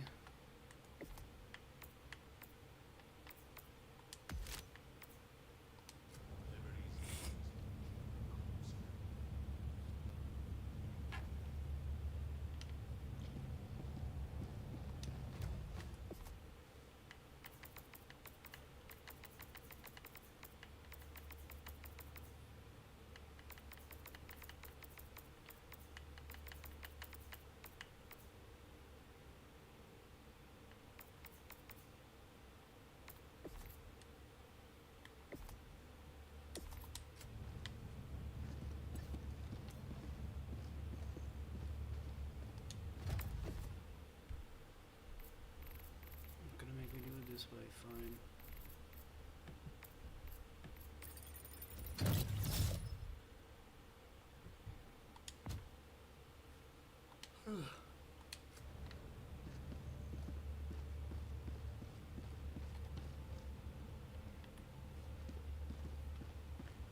Oi.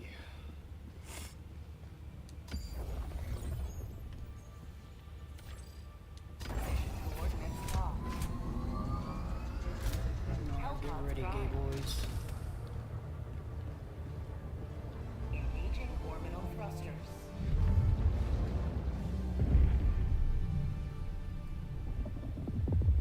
Orbit synchronized.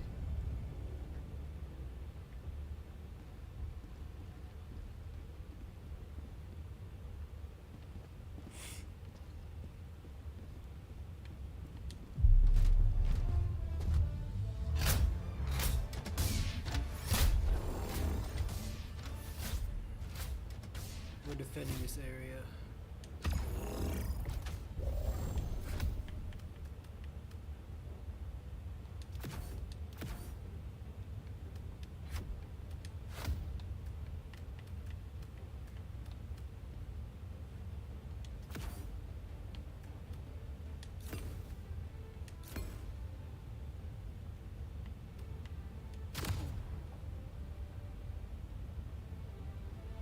I've been yawning, Mothy.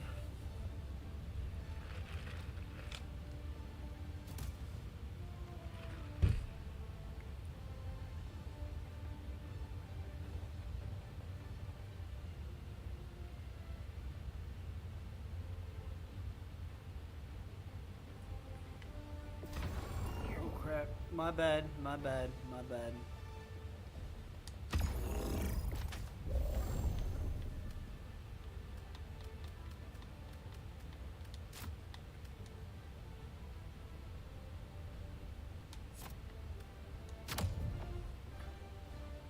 Yo, what up, Ragni? How you doing? No telling Ragni to go away.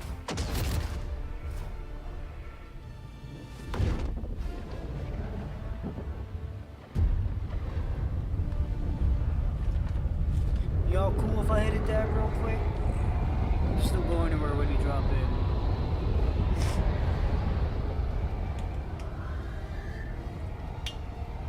Thank you, thank you.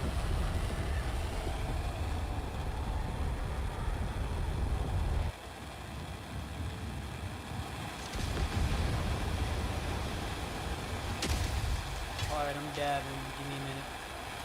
You are the best of them. Live up to your name. Live up to You tried to sleep with your insomnia? That's why you did that at BC. Alright, I'm almost done dabbing. Give me 1 minute.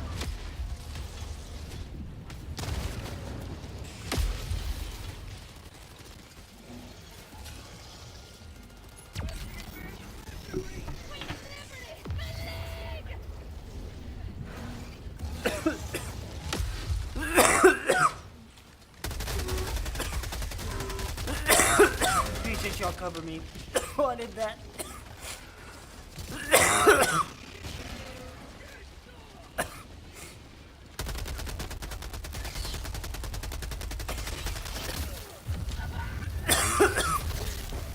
Oh fuck, I got murked.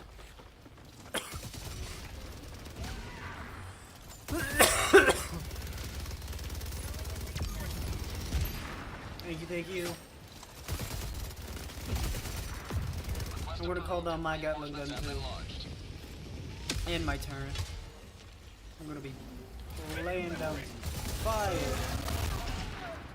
Oh, my leg! Calling down it!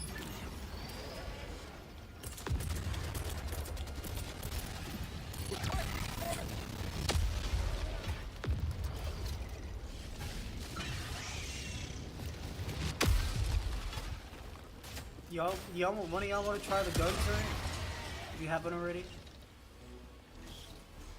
Yeah, get on that shit, C2. Fuck yeah. Alright, I'm calling my supply pack. So we got more ammo. Backpack inbound. Although it does turn a little slow, so be careful. Or I'll call you in.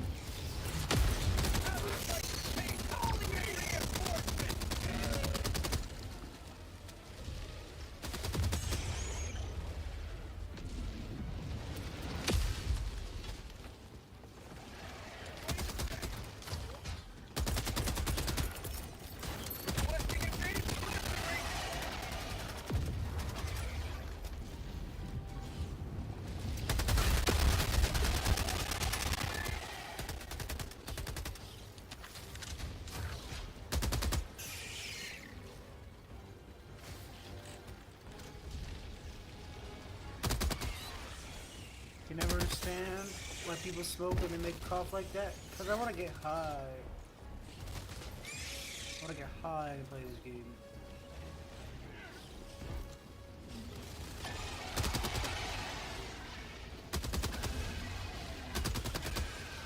Damn. COVID war. Oh, that's a charger right behind me. Ooh, that hurt. Fuck.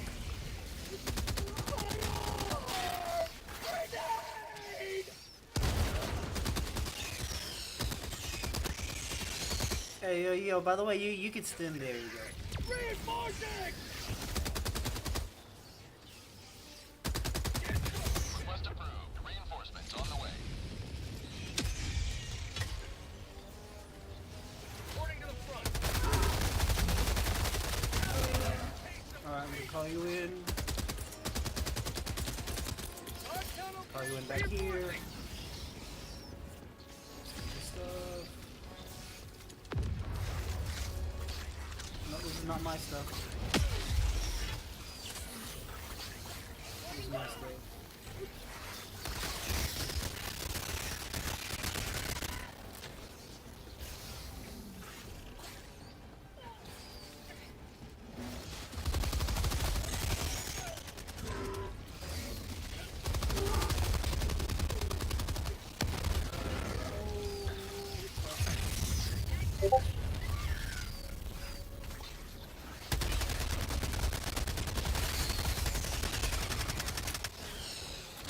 Gotta reload. Fuck the stalker.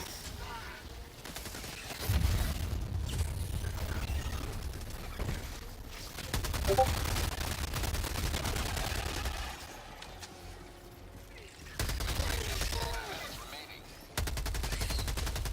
got you.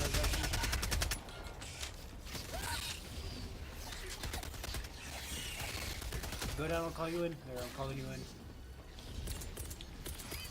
Calling you down back here.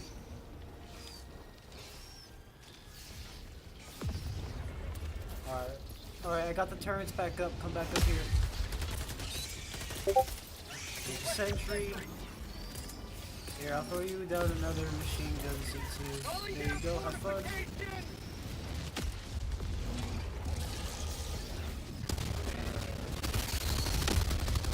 I'm just laying down specified to get in. Alright, got it, nice. Behind me.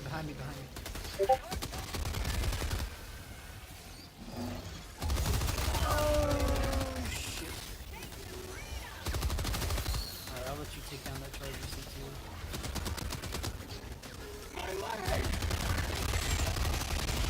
Oh, no. Calling in reinforcements. Oh, shit. Corner. Gotta go. Yeah, it's a charger. I'm down. Luckily I called you two in. Thank you. Request approved. Reinforcements on the way.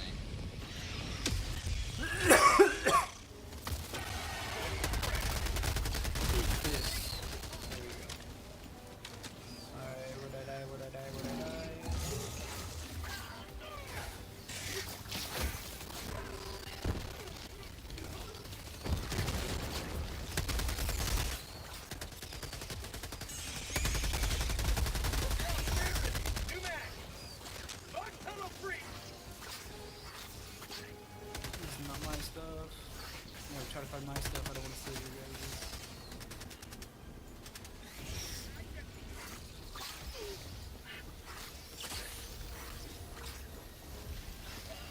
I bet we almost killed all of them.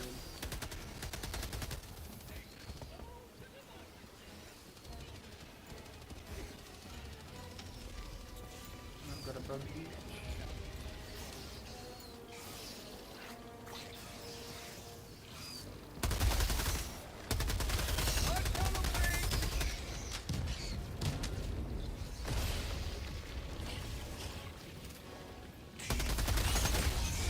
You have turned democracy world. Extraction awaits.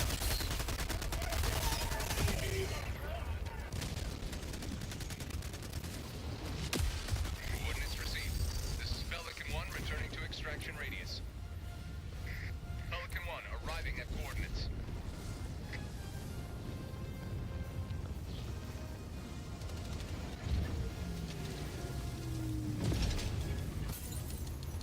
Got a sample.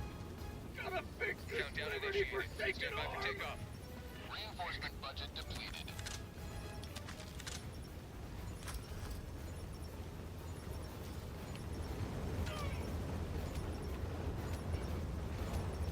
Extraction complete. Let's go. Pelican 1 beginning ascent.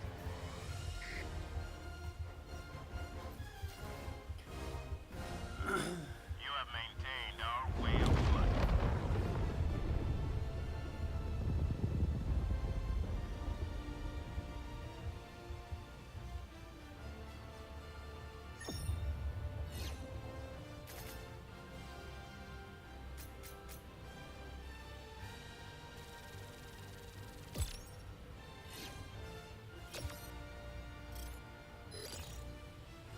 Here, this is it for me, but let me add y'all up.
Welcome aboard, Helldiver. Shit, trying to figure out how to add y'all.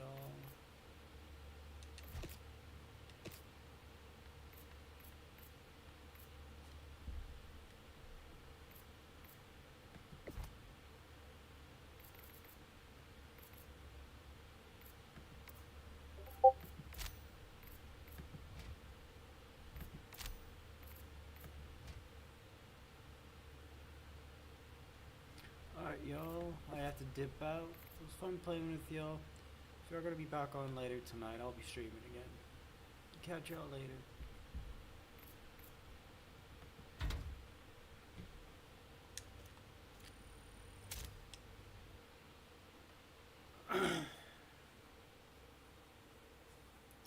It's time to get ready to come to your house. Yep.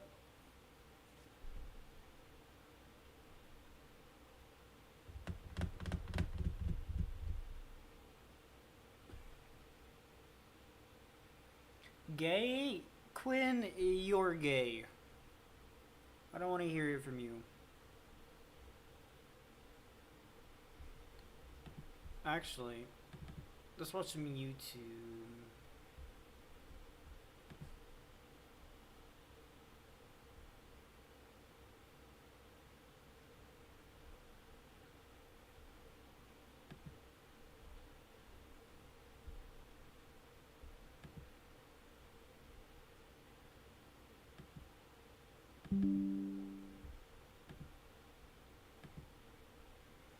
Y'all wanna watch some YouTube with me? Let's watch some YouTube.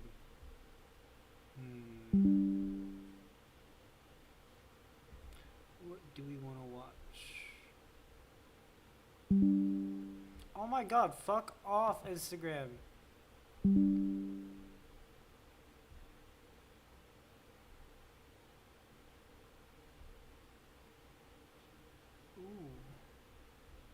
I like those eclipses. Those are nice colors. Iran has an aircraft carrier. They're making a new aircraft. Oh. Yes, we're watching this one. Cold shit? No. I'm feeling military. But first, I gotta edit my stream info. Give me one quick minute. I don't want you guys to see my settings. Don't want that out there.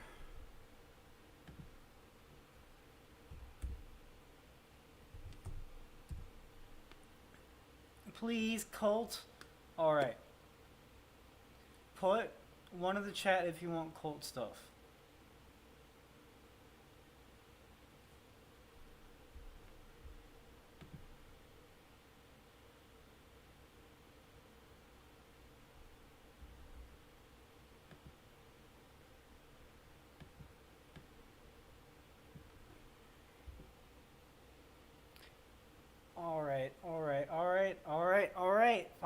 Fine.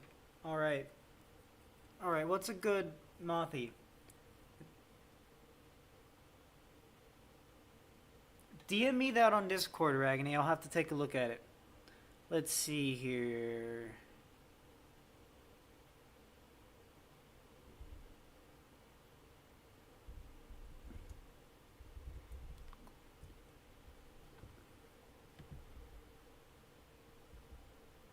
There we go. I think you like the new name of the stream, Mothy. Alright, now, god damn it. Hold on, momentarily. Jim Jones in Jonestown? Alright, I guess we're watching that.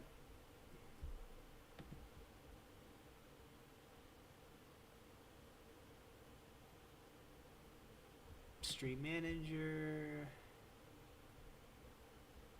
Stream settings.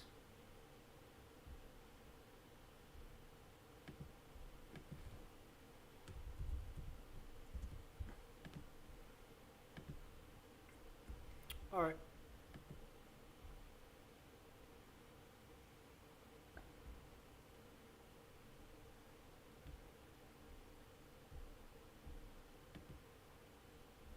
Come on. Up. Sorry, almost done. Ew, fuck it. And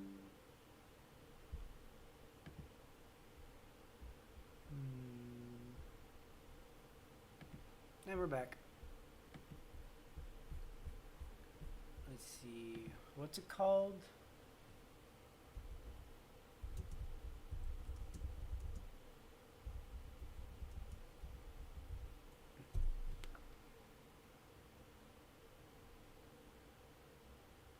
Wait a minute. Is this it? I love... We gotta watch Count Dakulas' video of it. Is this it? Yeah. Alright. We are watching his video of it. I fucking love this guy. Of the country with a soured reputation. He's funny. He's so funny. We all know at least one person that will believe anything they're told without question. No matter how hard you try to convince them of the truth, they just refuse to see reason and will blindly argue for... How was that audio? Could y'all hear it?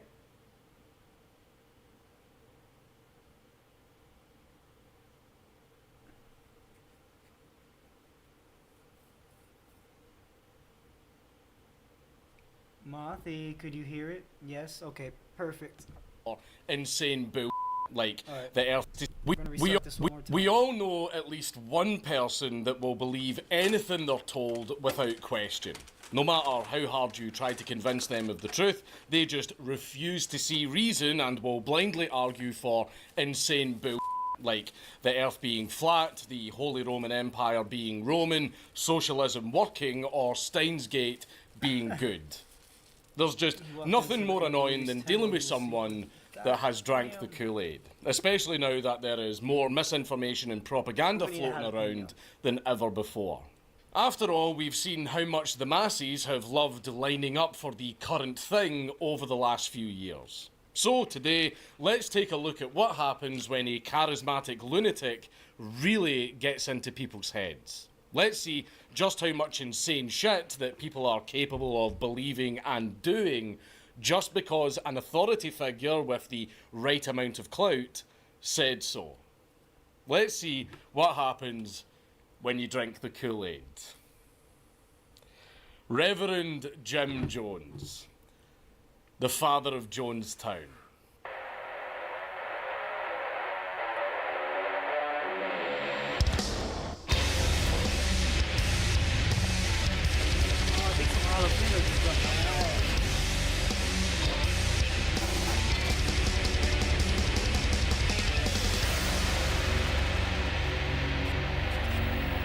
Please leave a like and a comment on this video because it really helps me in the algorithm.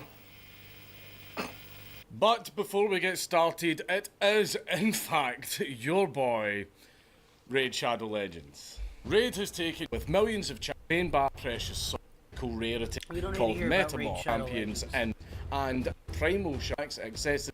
These playstyle Epions are the most versatile challenges across both forms.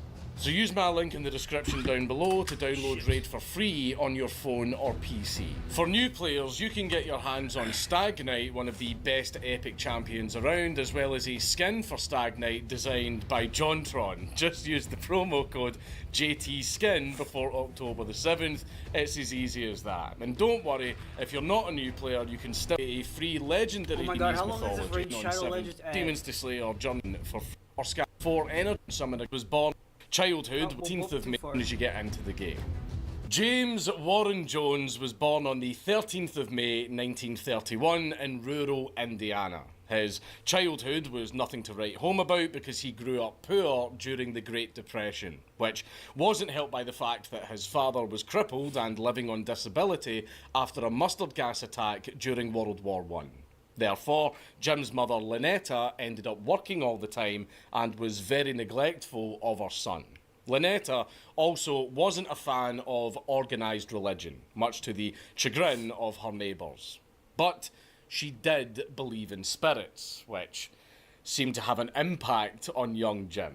But this doesn't mean that he was left without a religious upbringing.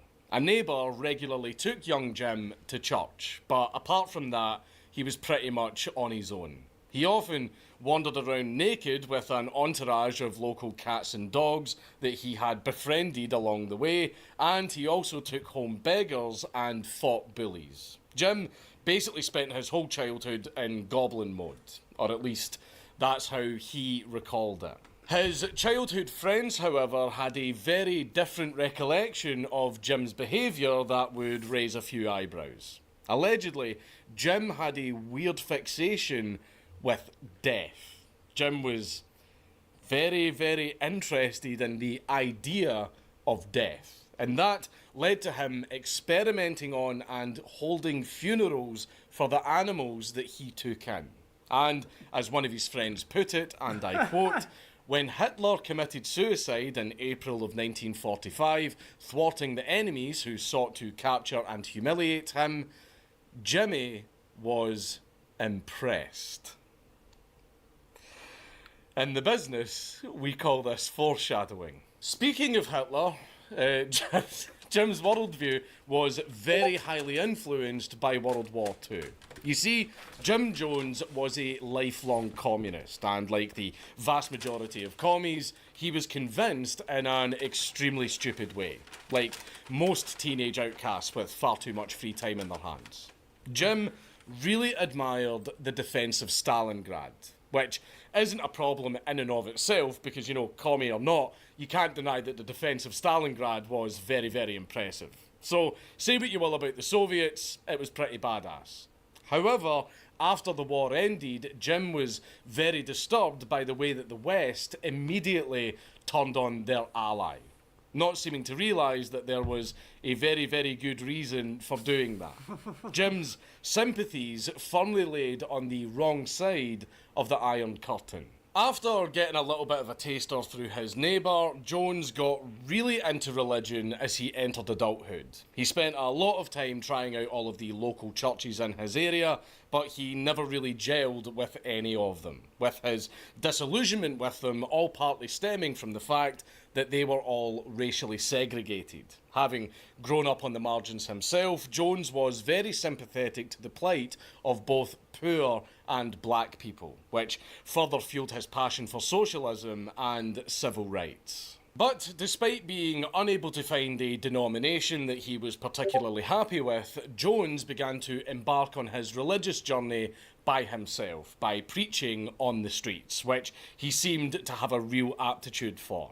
According to his high school girlfriend, Jones first displayed his prowess as an orator during a prep rally before a basketball game, saying, and I quote, "Jimmy decided to stage an elaborate funeral for the other school. He got up and started preaching and did an incredible job. He had the control and the inflection. It was just like the real thing, but it was all intended to be a joke. He was very self-assured on stage. He had that coal-black hair and piercing eyes that would look right through you." After leaving high school, Jones took an interest in medicine because, for some fucking reason, cult leaders just seem to be really into that shit.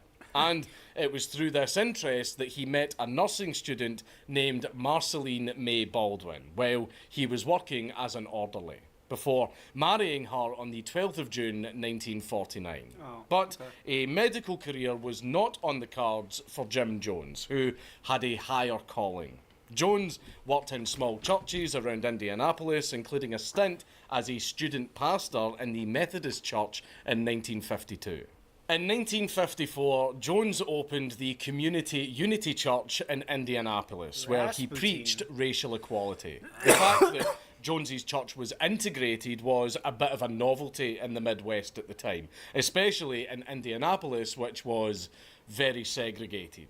To raise money for the church's activities, which included working with the homeless, Jones went door to door selling pet monkeys. Pet monkeys? What the fuck? I have absolutely no idea why he thought that monkeys, of all things, would be the ideal product to fundraise for a church. But hey, laugh at the goofy shit while you still can. This video is going to get pretty fucking traumatic. But with his own church now established, Jones had a free platform to preach whatever he wanted. So of course, he immediately started spreading communist nonsense, which he decided to justify by citing Acts 4:35, which reads, "Distribution was made unto every man according as he had need." I don't think that's what the Lord meant, but go off, King. As I mentioned earlier, Jones was very disillusioned by mainstream Christian denominations because of their segregated congregations. So there wasn't really much guidance available for Jones until he started to travel further afield. During his trips to Philadelphia, he was heavily inspired by Father Divine's peace mission. Father Divine, whose real name was George Baker, was a very charismatic man whose sermons were always very flamboyant, both on his part and that of his flock, who would constantly be up and down on their knees or fainting whenever feeling the Holy Spirit got too much to handle. You all know the black church stereotype. It was basically that. However, I'm pretty sure he's Scottish. Black church is a lot more fun than white church. However, Father Divine took this eccentricity a bit further. He also got his congregation to call him and his wife father and mother, respectively. He claimed to have magic powers, and he claimed to be God himself. Can American preachers, just tone down the heresy for like 5 fucking minutes. But anyway, Devine also knew a controversial black separatist leader named Marcus Garvey, and he preached many of his talking points, which included advocating for pooling resources he's from and Scotland. redistributive cooperative enterprises to empower his congregation, who worked towards this for little to no pay. And let me tell you, Jones was very inspired by Father Devine. Over time, Jones's sermons got increasingly theatrical as he adopted many of Devine's affectations. Eventually, he would just straight up plagiarise the man's playbook. A decade later, Jones tried to take over the peace mission after Father Devine died, but he was rebuffed by Devine's widow, Mother Devine. But we're getting a little bit ahead of ourselves. On the 4th of April 1955, Jones set up a Pentecostal church called the Wings of Deliverance. And a year later, this church was renamed to the People's Temple.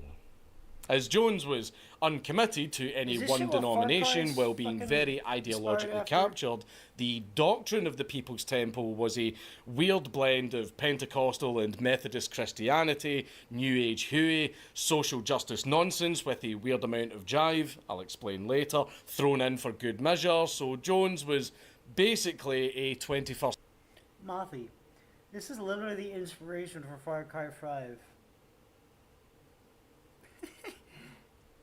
century Anglican. In addition to filling the donation boxes every week, the People's Temple made a lot of money through care homes that were run by Marceline. This income funded the free restaurant, which served its customers exactly as the name suggests.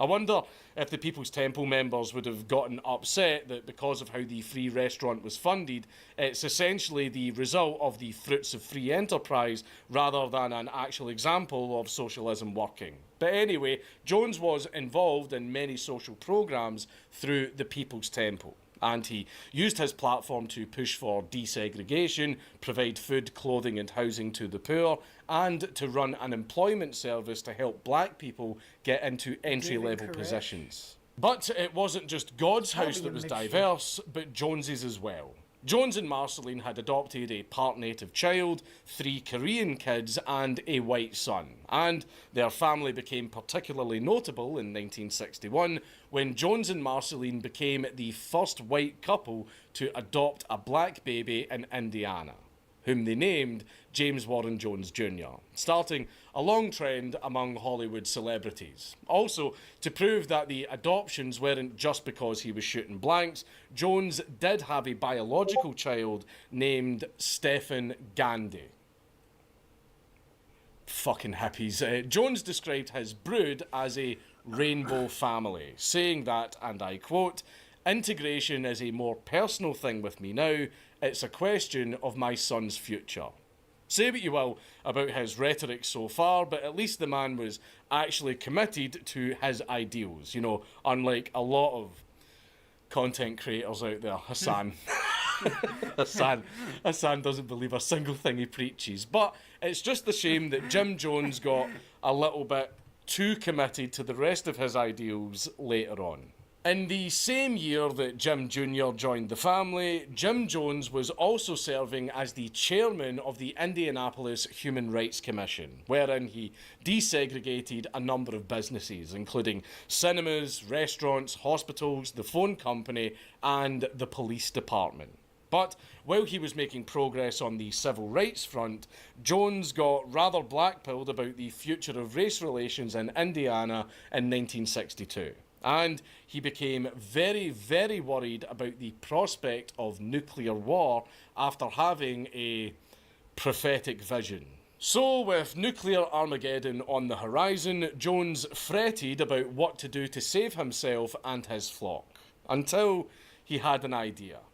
Why don't we take the People's Temple and move it somewhere else? So Jones moved 140 members of his congregation, half of whom were black, from Indiana to Redwood Valley in Northern California.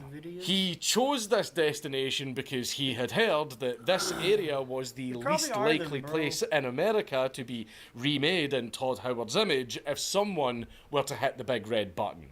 according to an article in the January 1962 issue of Esquire titled 9 Places to Hide. As he settled in California, Jones acquired properties to put up his followers in communal housing. He also ran 9 elderly care facilities and 6 children's homes. The temple also ran a food truck, and they sold wine from their own vineyards. You know, for a man of God, Jones really was making an awful lot of money. With the change in scenery also came a change in the demographic makeup of the People's Temple. As you all know, California is a bit more, shall we say, cosmopolitan than the rural Midwest. So it wasn't long before the People's Temple's fundraising endeavours began to attract more educated white members. Now, Jones's appeal to poor black people was obvious, you know, civil rights movement and all that. But what attracted the middle-class whites was Jones's positive positions on communism and the anti-war movement, and his leftist critique of American culture, greed and materialism. As one member put it in a letter, there is the largest group of people I have ever seen who are concerned about the world and are fighting for truth and justice for the world. And all the people have come from such different backgrounds, every colour, every age, every income group. Do you see the problem here? No, not that one. The other problem. Jones had basically established himself as the sort of OG SJW, for lack of a better term, and he got the attention of the white hippies as a result. Even though the People's Temple was bringing... Have you seen that video of like the New York super priest? The one where he's like talking about the private plane he bought. He said it was 4 people, and then he said he couldn't steal. It was for steal. It was for like $6 million. Well, if you watch the video and look at his eyes, that is not a man of God, and behind those eyes.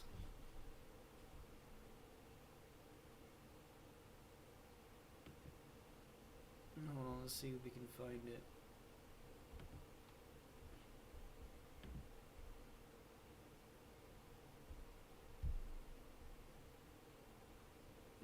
Not gonna let me open a new tab. Let's see.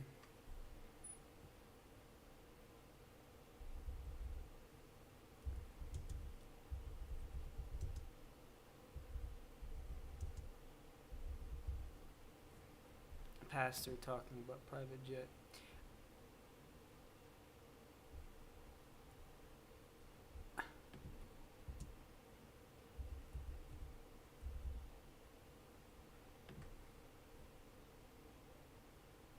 Here it is.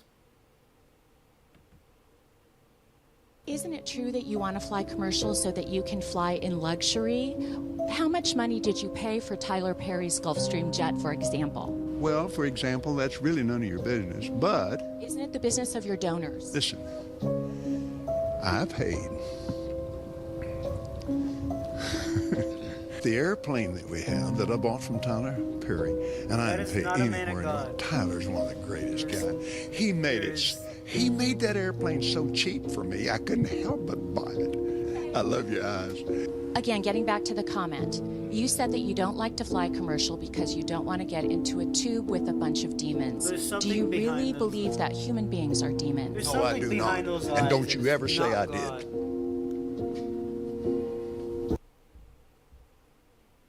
There is not God behind those eyes. That is something else. And people ask why I don't go to church. It's because people like shit like this are in charge of our religion. Shameful. Shameful.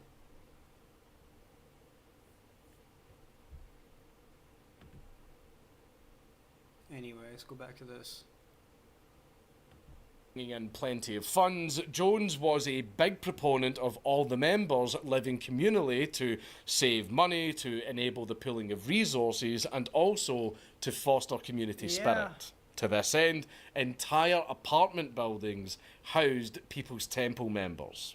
Jones was very insistent that everyone put their money where their mouths were and actually live socialism instead of just talking it, which would be a considerable driving force for the People's Temple's biggest project down the line. They called their own brand of hippie bullshit apostolic socialism. You know, because all the different Marxist movements need to arbitrarily have different names so that they can be denounced as not real communism when they inevitably fail. But hey, at least these guys were the first ones to not fucking starve to death. Now, you may have... Hold on, I want to check something.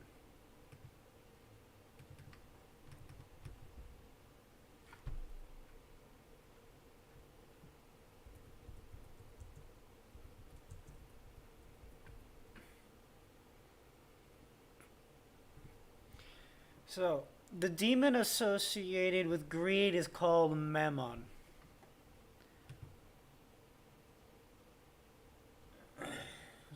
That guy was definitely Mammon. That's fucking crazy.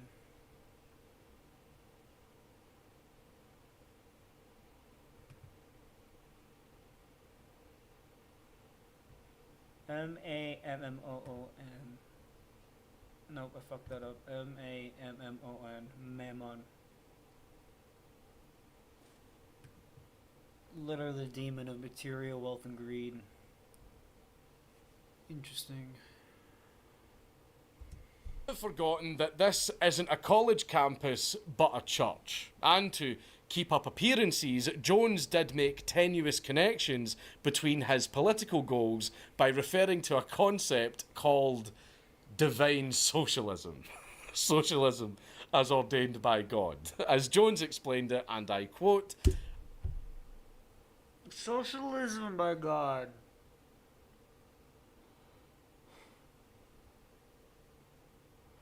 You know,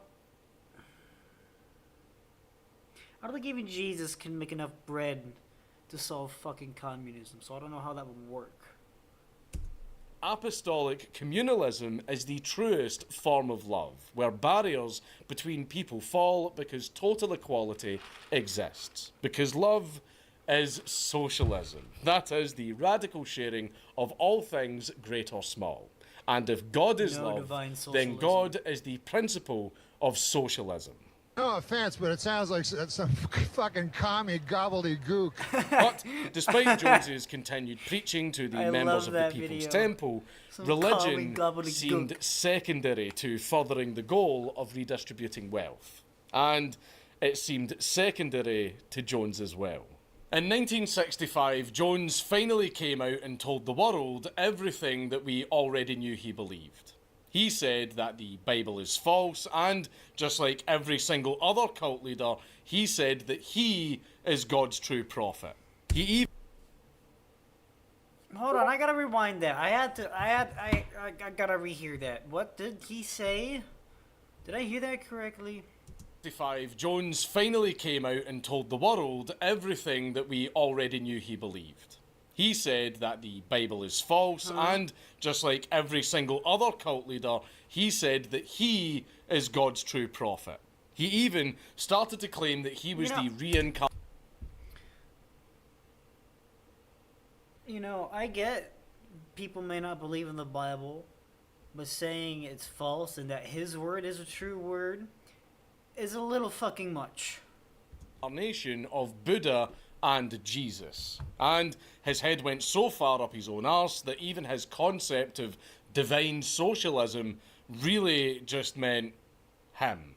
And to give Jones credit where it was due, he was self-aware enough to take the mask off and admit that his real God was Marx, as his real goal was communism all along, and he just used his own flavour of religion to make his grift go down easier. The next flavour would be grape. As you can see, this is a damn good attempt, but Jones couldn't quite manage to beat Rock Terrio's pastor to Herod good attempt that was funny. make his grift all along, and he just used his own flavour of religion to make his grift go down easier. The next flavour would be grape. As you can see, this is a damn good attempt, but Jones couldn't Next quite manage flavor would to be beat grape. Rocketerio's Pastor to Heretic speedrun. Despite the influx of white members that would have voted for Obama for a third term if they could, the People's Temple somewhat managed to avoid being gentrified as he still maintained an 80% black membership. Though Jones kind of pandered to them in ways that only a stereotypically out-of-touch pastor could manage. He developed a habit of speaking in Ebonics and getting a bit too familiar with his brothers and sisters.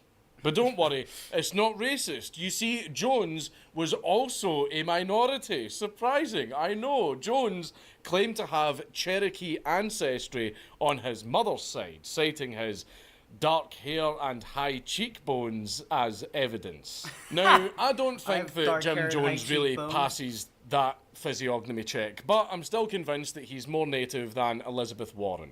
However, Jonesy's followers seem to just go along with Jonesy's metamorphosis because one People's Temple member said, and I quote, "Jim always pointed out not only that his family, his immediate family, was interracial by adoption, but that he personally was a man who was profoundly blended of many different racial and ethnic streams. But then, increasingly, as the organisation became blacker and blacker, he began to talk about himself as a black man. First, a man of colour, and then a black man." Well, they got that wrong because you're obviously white. Turns out, transracialism has been around a lot longer than we thought. So, just to be clear, Jones was one of the pastiest men that you have ever seen with a massive Jesus complex that claimed to be part Cherokee and had a habit of presenting himself as a weird black caricature. Sounds familiar. In 1971, it was time for the People's Temple to move once again, which brought Jones to San Francisco, where he purchased an abandoned synagogue as a base for his continued political subversion. What did he mean by this? But anyway, Jones also set up a temple in Los Angeles, but the main base remained in San Francisco, because LA was home to a different cult run by psychopaths with alleged superpowers that fleece their followers for every cent they have. Thanks to this expansion, the work in Redwood Valley was largely scaled up for Jones's flock and other allies. Many People's Temple members were housed. Jones donated to a number of charities like a Police Widows Fund and the NAACP. They ran programs and provided services for the poor and homeless like rehab, a free dining hall and legal aid. And Jones worked with the mentally ill and disabled, which is obvious from the politics of his followers. But while the same work was being done on a bigger scale, Jones was also That Chris Chan edit was diabolical. He began to donate generously to many of the local newspapers and get very friendly with the media. So much so, in fact, that whenever reporters tried to look into Jones due to the massive amount of secrecy around the People's Temple, their editors would shoo them off the trail. Now, that sounds very suspicious, but don't worry. Jones was just obviously a nice guy that loved journalists. The fact that he started doing this right as he became involved in the political scene is totally just a coincidence. That's right, Jones was engaging openly with his real religion, and he had ingratiated himself with a number of public figures and the media. And he found solid allies with the likes of Angela Davis, Harvey Milk, and the Black Panthers. Jones also invited guests from Pan-African organisations and Marxist politicians to speak at the People's Temple, some of whom were Chilean and had just recently been deposed, which just goes to show how much they were actually worth listening to. Jones managed to position himself as quite a power broker, as his following of up to 20,000 People's Temple members gave him the power to send a considerable number of votes in his allies' direction, and mobilised thousands of activists that could not only flood ballot boxes, but also deliver flyers, carry out mailing campaigns, and fill out entire rallies. Basically, the People's Temple became a huge astroturfing machine that pretty much wrote the playbook for BLM, Extinction Rebellion, Just Stop Oil, and many, many other facets of the NGO, agitprop, controlled opposition, political activist classes that we see today. Now, I don't know about you, but none of that sounds very Bible-y to me. But Jones maintained that he was doing exactly what he was supposed to be doing, saying, and I quote, "For some unexplained reasons, I happen to be selected to be God." What? Oh, so he's fucking God now. But while he was publicly riding high, Jones found himself running into some internal trouble with a few of his disciples in 1973. 8 cult Ragnar, you members who emailing called girls? themselves the 8 Revolutionaries left the People's Temple in protest against the fact that new white members were climbing the ranks faster than black ones who had been with the cult a lot longer. The 8 revolutionaries left behind a lengthy letter which opened with a disclaimer stating that they had nothing against Jones at all, even calling him the finest socialist and leader that the earth has ever Yes, seen. you are, Ragnar, don't deny it. Sometimes the jokes just write themselves, and from there, the 8 revolutionaries rallied against the staff of the organisation and they named and shamed, saying, and I quote, "You said that the revolutionary focal point at present is in the black people. There is no potential in the white population, according to you.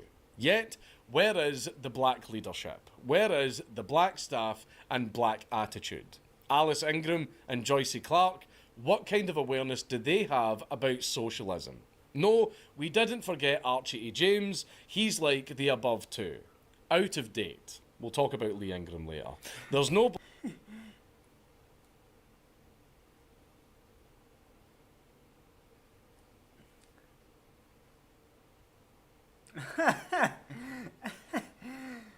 Don't involve Mothi, that's fucked.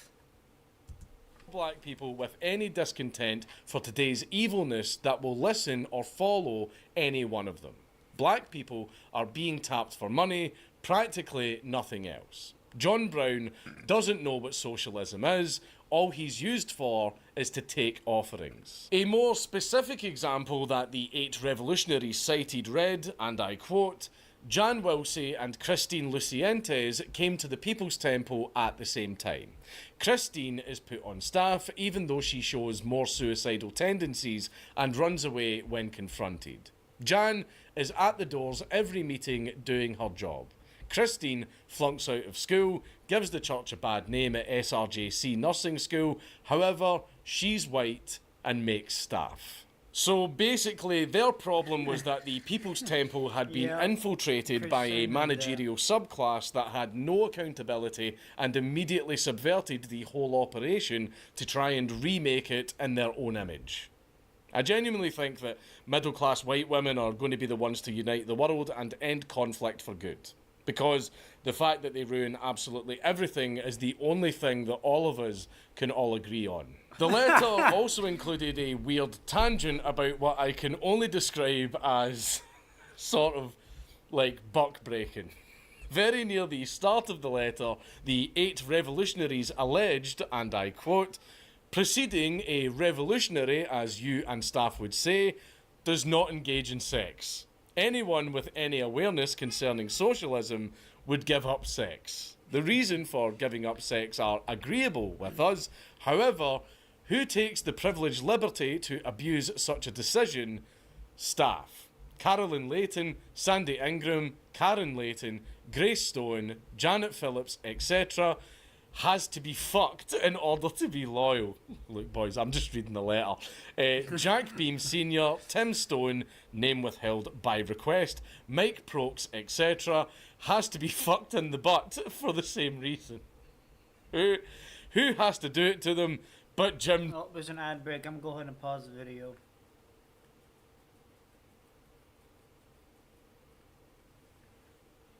Told to stay away from toy shops and spotted in a Toys R Us. That's crazy.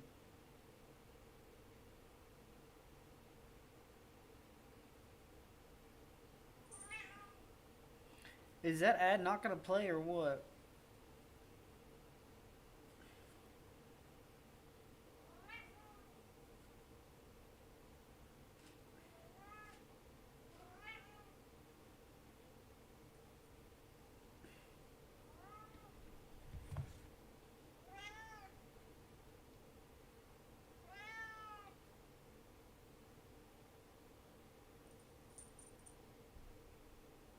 off the laptop.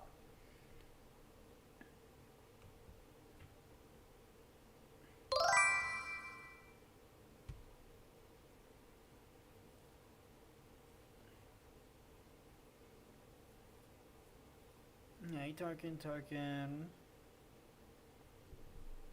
Well, y'all should have said something. Jones, the thought of demanding your Again, you guys sensitivity should have and said something when I dedication asked about in ads. such a manner is grossly sick. There are other staff that's taken advantage likewise. However, the above is sufficient.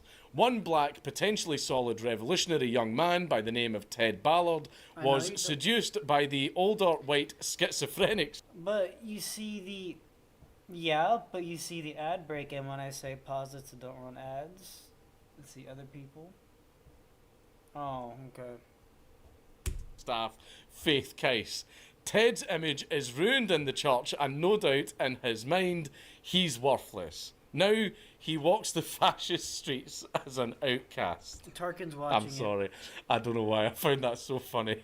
I was fucked by an older white woman. My life was ruined. Oh. Poor Ted. If only the People's Temple had a BMI limit for entry, then he might have been saved. The 8 revolutionaries... I relate to that. An older white woman ruined my life. ...railing against getting railed then seemed to... Ad break now ends in 50 seconds.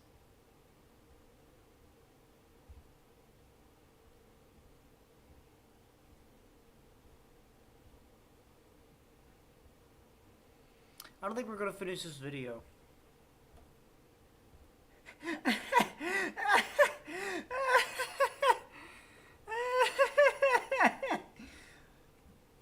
Problemathy?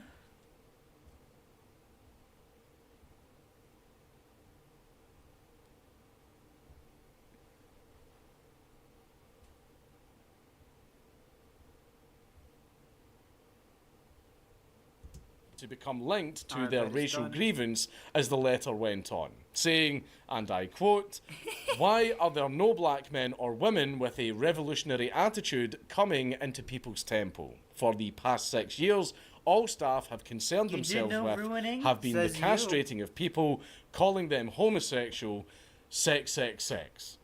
What about socialism? Why isn't it top priority? If you say it is, how does 99.5% of People's Temple manage to know zero about socialism?" As for all socialist activism, even in the present day, not much has changed. Of course, very, very few people in the communist organisation were getting any arse. Hardly surprising. So apparently the 8 revolutionaries saw the massive group of virgins on one hand, saw the small group of horny female middle managers that they hated on the other, applied the Socratic method and concluded that having sex hinders the advancement of socialism.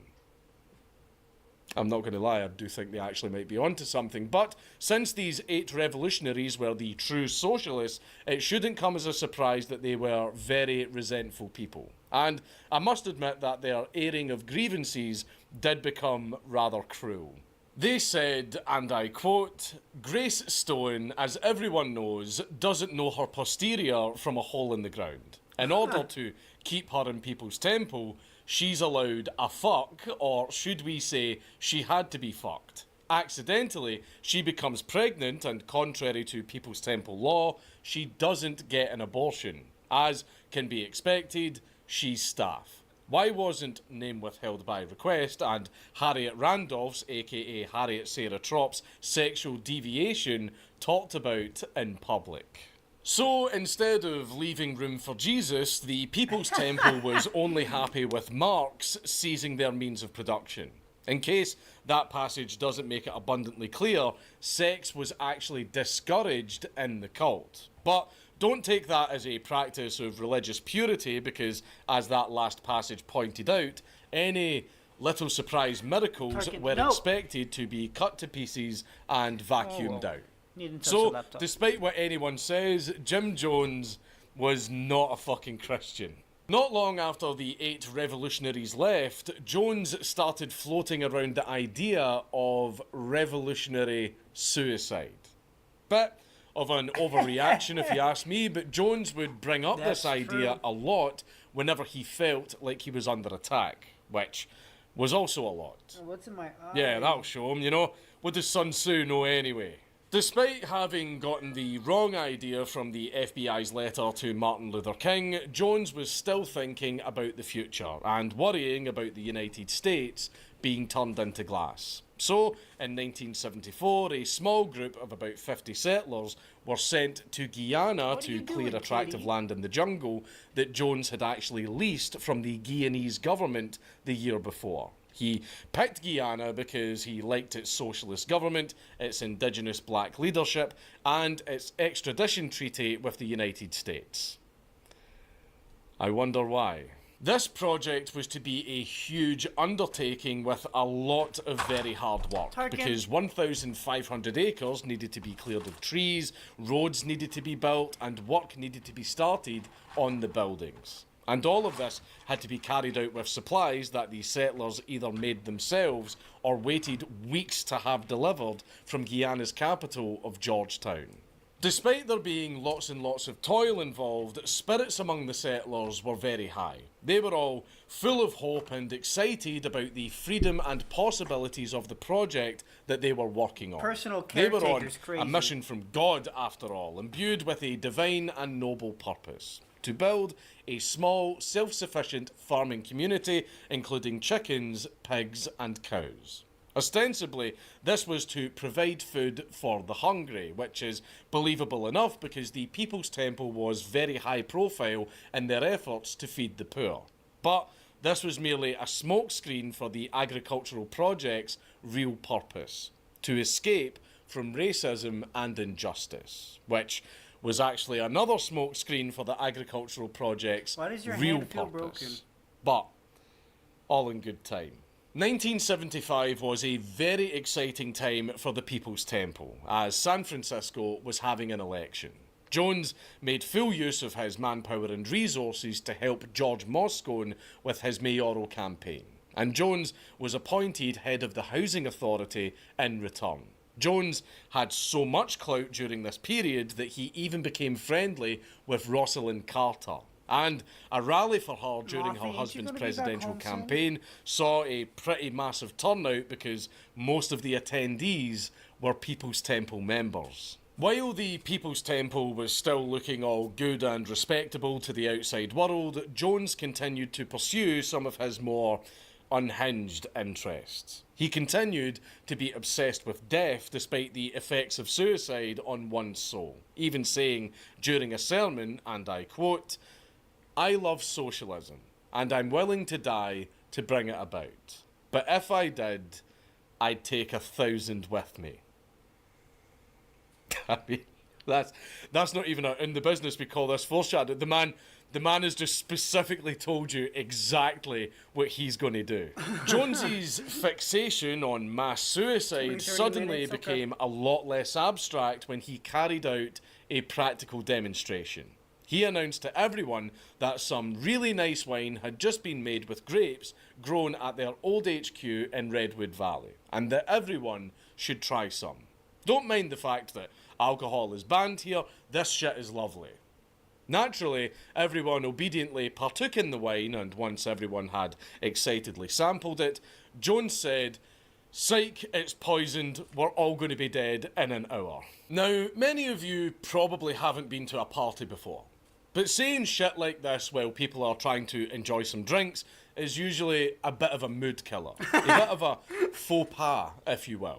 So, how did they react to their new vintage having notes of almond? They just went, "Nice," and probably said some poncy bullshit about the wine being full-bodied or whatever the fuck. I don't know. Wine's for wankers anyway. Unless it contains enough caffeine to kill a small child and is made by a different set of religious devotees, I'm not interested. Buckfast is involved in 40% of violent crimes in Scotland, by the way. Look it up. But going back to the is involved in 40% of religious devotees, I'm not interested. Buckfast is involved in 40% of violent crimes in Scotland, by the way. Look it up. But going back to the wine that's literally poison, no one freaked out, got upset, panicked, asked for an antidote, or even questioned why Jones had announced that he'd just murdered them all. I guess the wine really was to die for, but I really have no idea why he said this, because Jones hadn't actually tampered with his followers' drinks. For now. Still living, the People's Temple had a busy start to 1977. There was a protest against the eviction of poor tenants from the International Hotel, which Jones had tried to prevent using his power as the chairman of the Housing Authority. But the evictions were ordered anyway, which led to a demonstration in front of the hotel that January. For some perspective on how great Jones's influence was, 2,000 of the 5,000 protesters that showed up came from the People's Temple. On the Memorial Day of the same year, Jones also brought 600 of his followers to a protest at the Golden Gate Bridge. And the cause was anti-suicide. The People's Temple went to an anti-suicide protest. Little did they fucking know. Jones was clearly riding pretty high and had become quite a fixture of public life with his iconic cloth and aviators that I'm sure has inspired many movie villains over the years. While the cloth was merely an affectation, Jones still played up the religious angle by styling himself as the Prophet. Though how far he'd come over the last few years wasn't lost on some of the people that had known him the longest. One childhood acquaintance described the change in Jones's appearance over the years. "Jim," I said, "I'm curious, why the change? Why the sunglasses? Why the bodyguards?" Jones grinned and said, "Max, when you reach the top, you've got to play the part." While Jones was obviously pretty comfortable with flexing his political power, you might be surprised to know that it didn't end there. Jones also claimed to have supernatural magic powers, like being able to tell the future and read minds, because of fucking course. Jones did a lot of faith healing during his sermons, and I'm sure that you all know how this stuff works. He just said some sweet nothings, quoted some verses, invoked the name of the Lord, and hey presto, look at what it did to this woman that totally had a spinal injury and a hip condition. I love you, Christ loves you, the people love you. Now, sisters, walk briskly. Walk briskly. Walk. Judging by the way that woman moved at the end, I don't think it was Jesus that healed her, but MC Hammer.